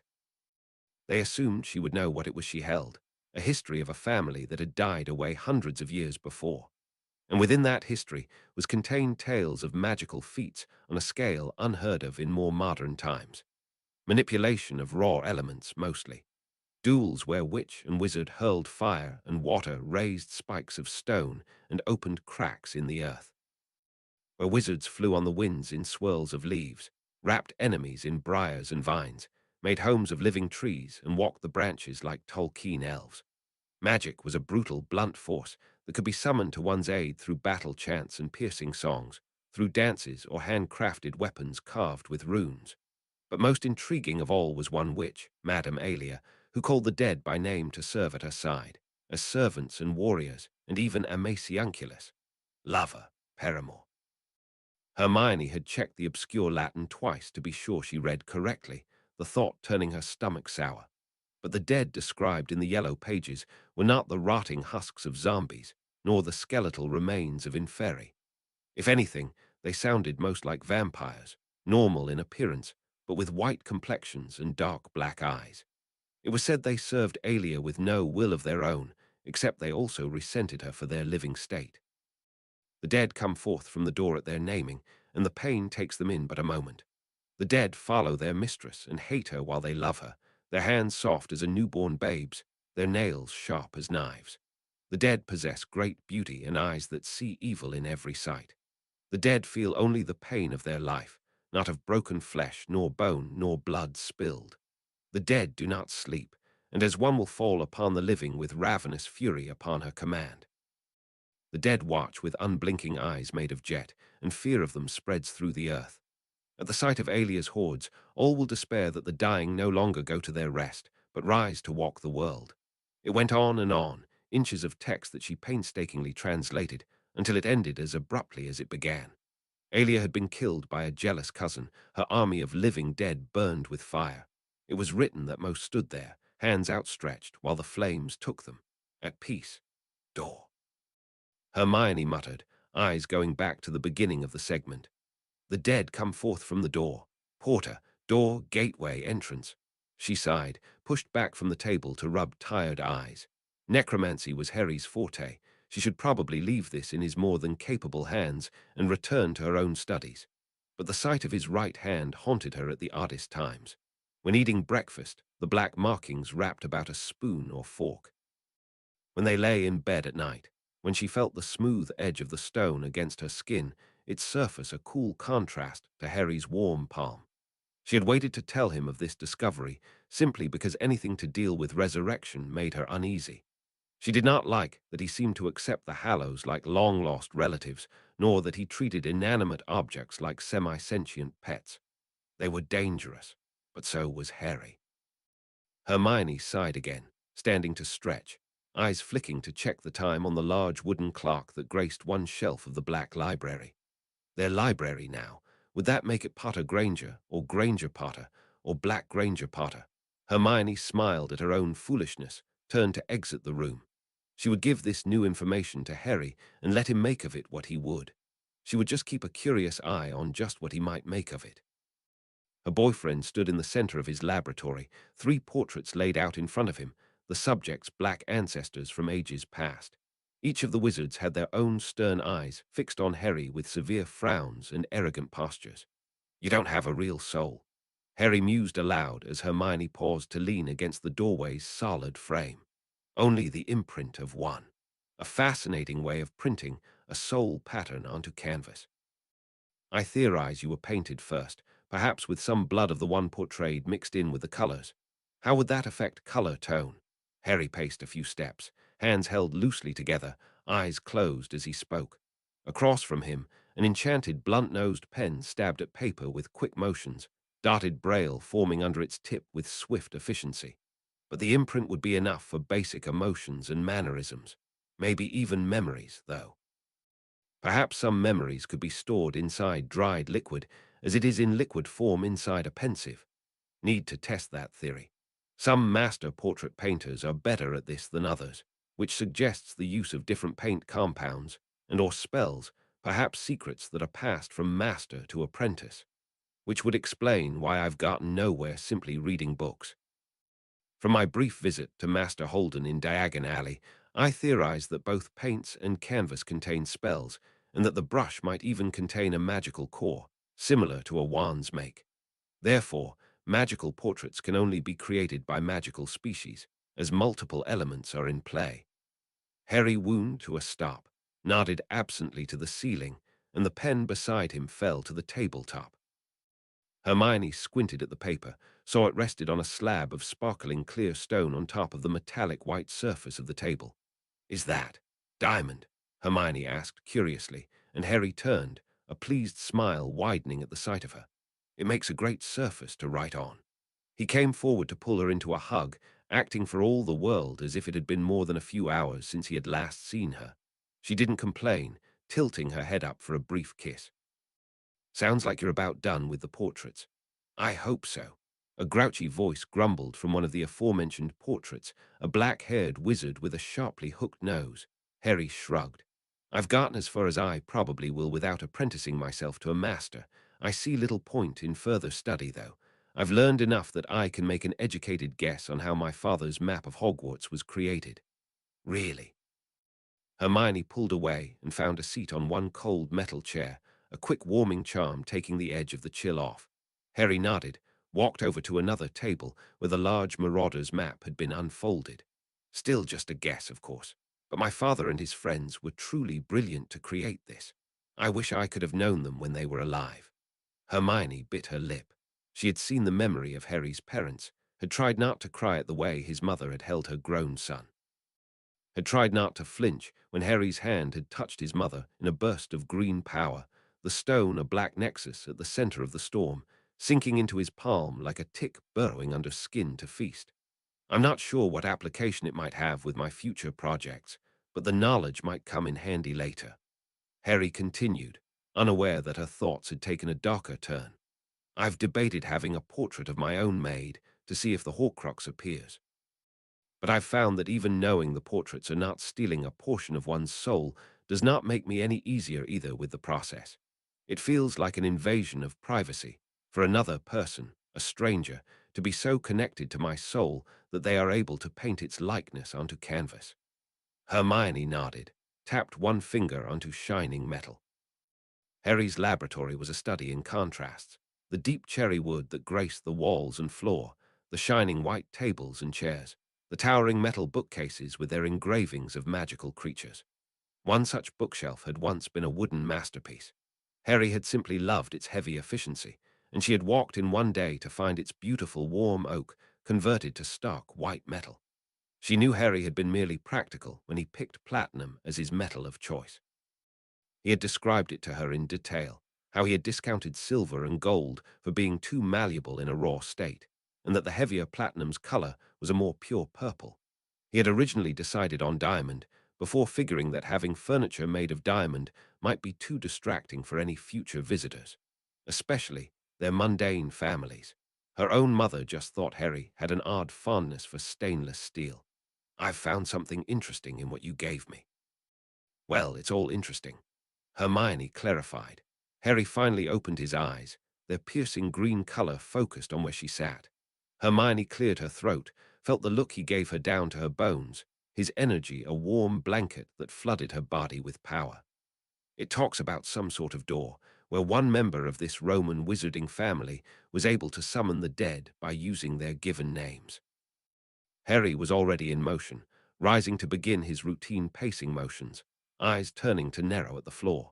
It was a posture she knew well, one that meant he was taking in every word she said in such a way he would be able to recall them in detail hours, even days later. Actually, it mostly just talks about the dead. They sound more like vampires than zombies, but certain characteristics remind me of the shades we summoned with the stone.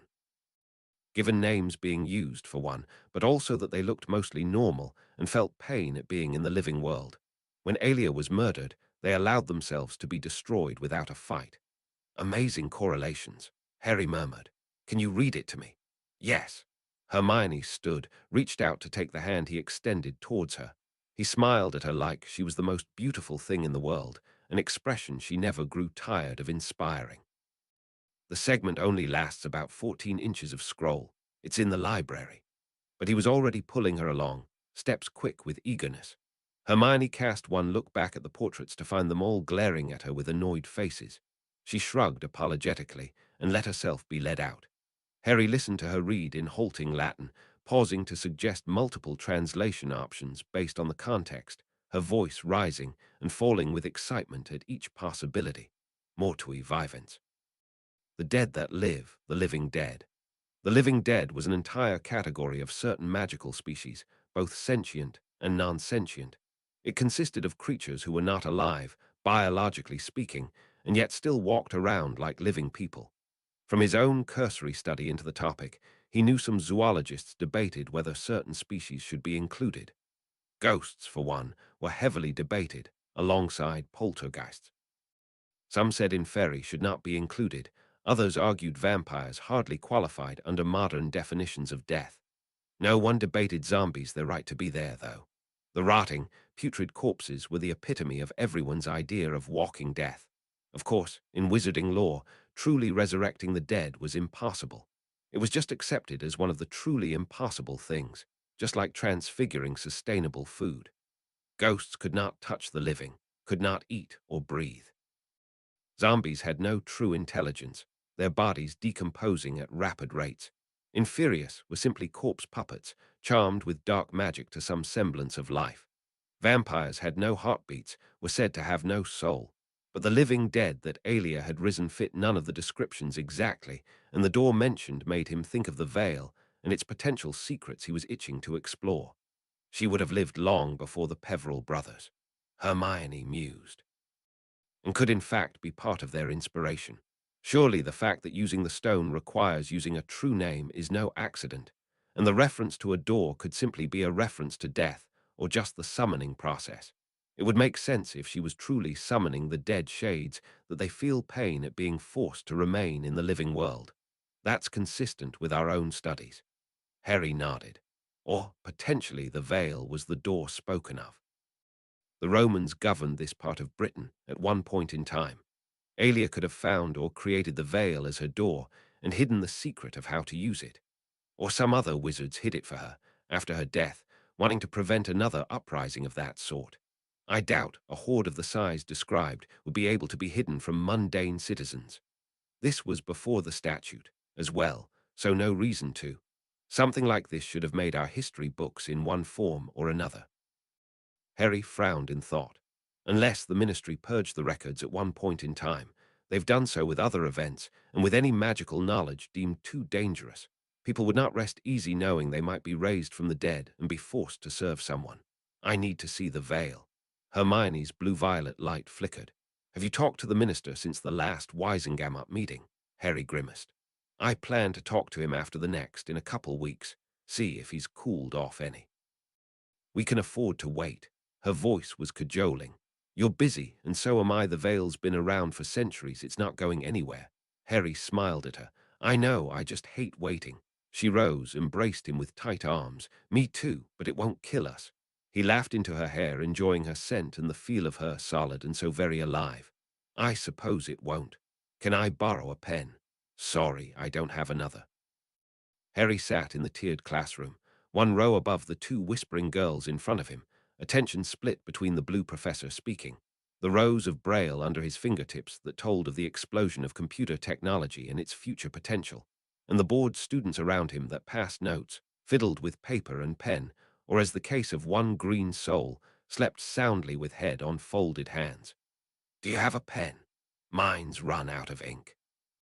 The whispering girl, her light the dimmer color of a non-magical person, had turned to ask the boy on her other side. The boy shook his head.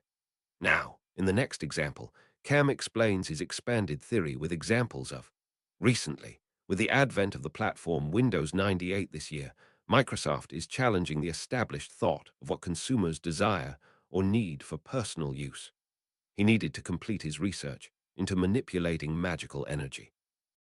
If he could use a Faraday cage to shield a room from outside magical influence, couldn't the same also be utilized to shield a television or computer from magic's electromagnetic effect?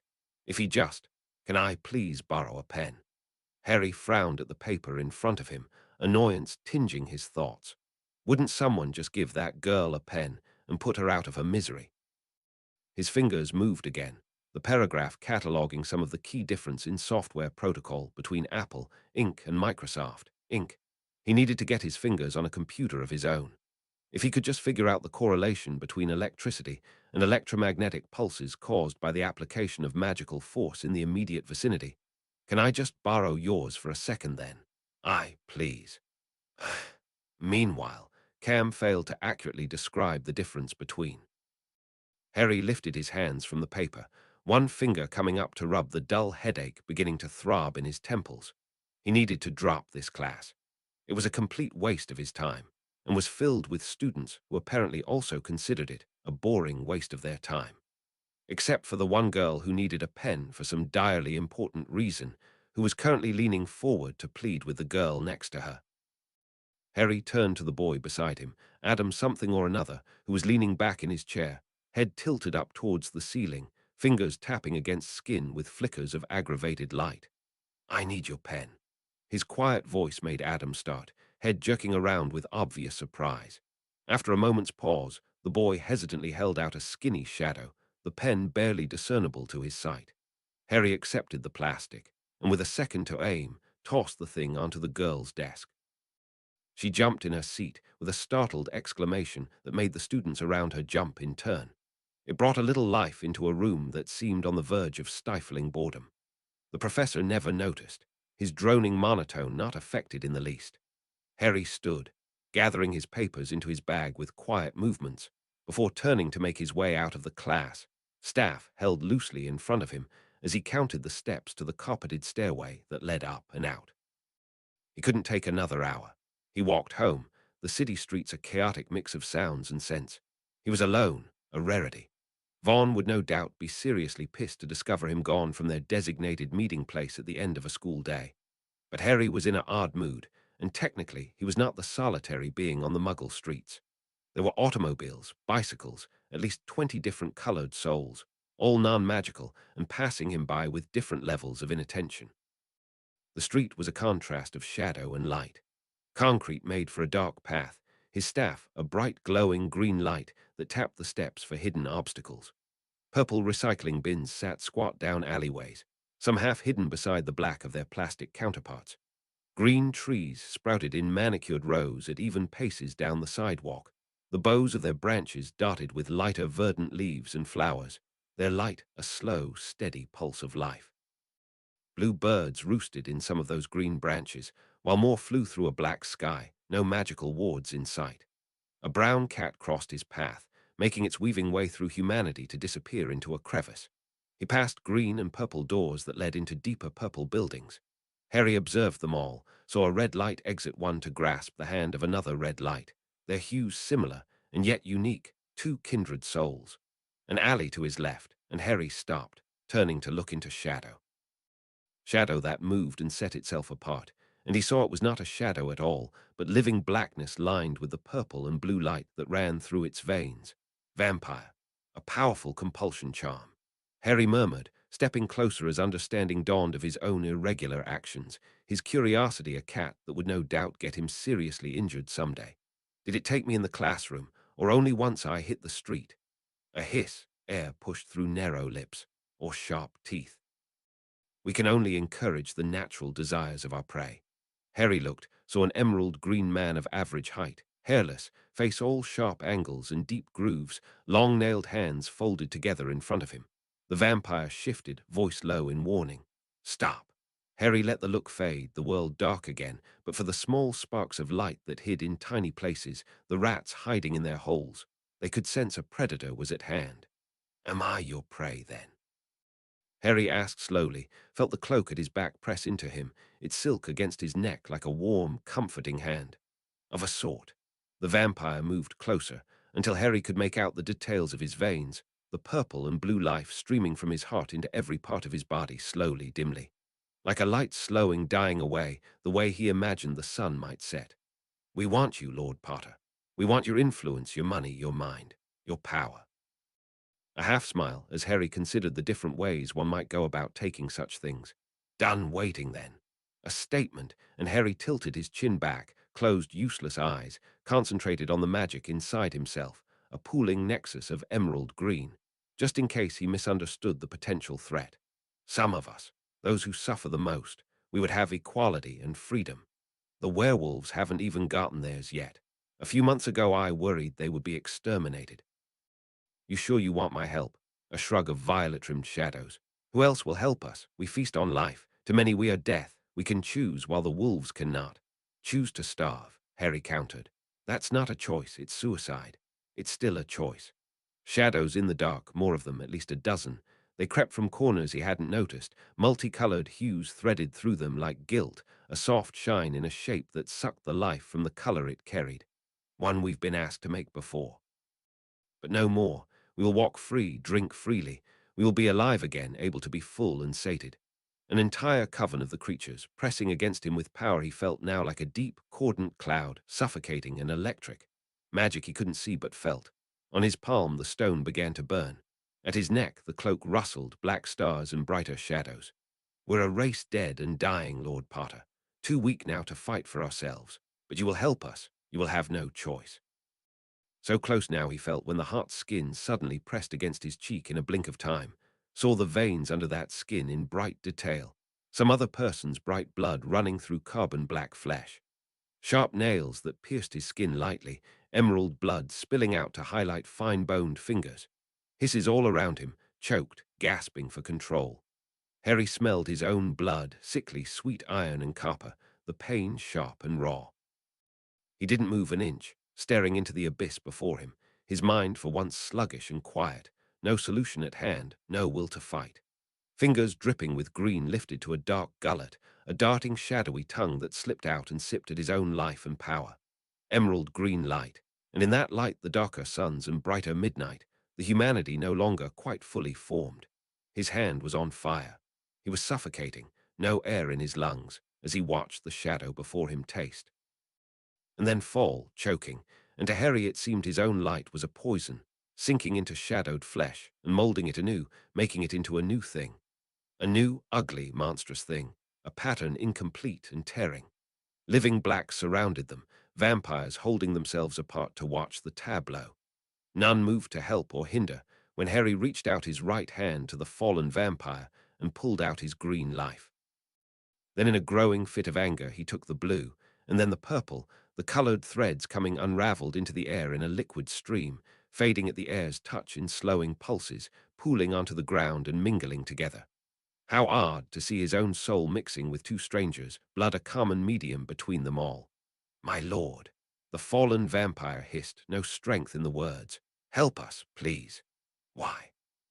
Harry demanded, mind clearing now, though magic boiled from every fingertip, his head feeling as swollen as a helium balloon, his feet light as feathers. Anger a furious emotion in his heart. Because we deserve better than this living death. Movement, black on black, hands gathering the still form and lifting it, voices low murmurs in a language he couldn't understand. Romanian, perhaps. Then they were gone, leaving Harry alone in the dark alley, blood running down his cheek, magic a maelstrom about him. He couldn't apparate to his chosen destination, due to the wards in place.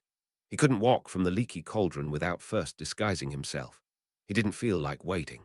He wanted answers, and he wanted a direct route to them, which is what led to Harry standing at the edge of the alley in the cold air, holding his staff aloft and thinking of quick travel. It was mid-evening at his guess, the night bus only half full with a rainbow of passengers when it arrived in a burst of white magic. A magical conundrum, the night bus. When he had thought on occasionally, and had no spare thoughts for now, with fury and confusion at war inside him. The doors opened with a loud swoosh, warm air expelling with the motion to touch his face. Welcome to the night bus, how may? The words faded away, the conductor taking in the sight of him and the state he was no doubt in. His face was cold in the air of February, the blood on his cheek drying to a flaking tightness. Hours had no doubt passed, while he stood among vampires. He was probably a fool, but he needed to know. Take me to the Krupp Nocturne Alley. We don't service. The wizard's words fumbled to a stop as Harry stepped on and took a careful seat, the silence of the other passengers like a physical weight at his back. There were no chairs, only beds. Perhaps it was later than he realized. He held on through the jolting ride, magic a flexing force that expanded and shrank around them at will, unable to close his eyes to the revolting sight of such chaos. He needed to speak to Hermione and Vaughn. The vampires were dangerous, as proven by their last actions. They might decide to use such leverage as his family would present to force his hand. Then again, their actions were confusing. There was no reason to attack him, nor to force a meeting. How was it possible for them to speed time forward by hours so much without him noticing, and what was even the purpose of doing so? It made no reasonable sense. The bus lurched to a stop. The Krupp. Harry stood and paid before he descended the steps, barely glancing at the familiar purple building in front of him before he entered, the smell of dry wood and kindling heavy in the air. He sensed a presence in the way the air moved, in the creak of a floorboard. The warmth like bright sun on a summer day. Why did vampires try to drink my blood? A breath, and how odd that he could hear the vampire breathing now, as if it had only just remembered it needed breath to speak, air to expel in order to make sounds and form words. To make you family. Harry frowned, his mind swirling with what he knew of vampires, what little he understood. Can vampires be created? We are born, but it's a birth without life. We'll need to learn these things if you are to help us. Finally, something close to answers. Then how would drinking my blood change anything? Blood changes everything. A hiss that could be sigh, that could be annoyance. Always. It's almost the strongest element used in rituals and magic, second only to the soul. Harry gritted his teeth. Then why? It's a bond, a sacred one to us. Those we drink become a part of us, and if we choose, we too can be part of them. Both may gain if both are willing. Harry sighed, his shoulders beginning to droop. You're telling me it wasn't an attack? No, it was, of a sort. The same words the other vampire had said regarding Harry's state as prey. He ran a hand through his hair, felt the stone still hot, its pattern flexing restlessly. Stop speaking in riddles. Just tell me plainly before I decide I'm done with the lot of you. A laugh, one that sent shivers down his spine. Would try to force you to help us, would not take the risk of you deciding just such a thing. They would try to make our fight yours by tying our fate to you. We are surprised they failed, but not unhappy. We are willing to wait months, years, decades to be saved if such is necessary. We have time. Time. Harry repeated and thought of Alia and her hordes, of death and the Hallows and what link might be between them. They didn't think so. They seemed desperate. It is not pleasant to spend life dying. I don't understand, Harry said forcefully. Half of what you say makes no sense. Mr. Brandon moved closer, voice low. I will tell you the story if you wish, but not now. Return when your skin is not broken and you do not smell like a summer storm. Harry took a deep breath, made himself relax and nod. I'll be back tomorrow. With Hermione and Vaughn, probably fallen as well. Hell might as well bring along Creature and Kraken for good measure. We will be here. Harry turned and headed toward the exit and the cold street beyond, which was when he remembered he had a much better way to travel than the jolting night bus. Kraken.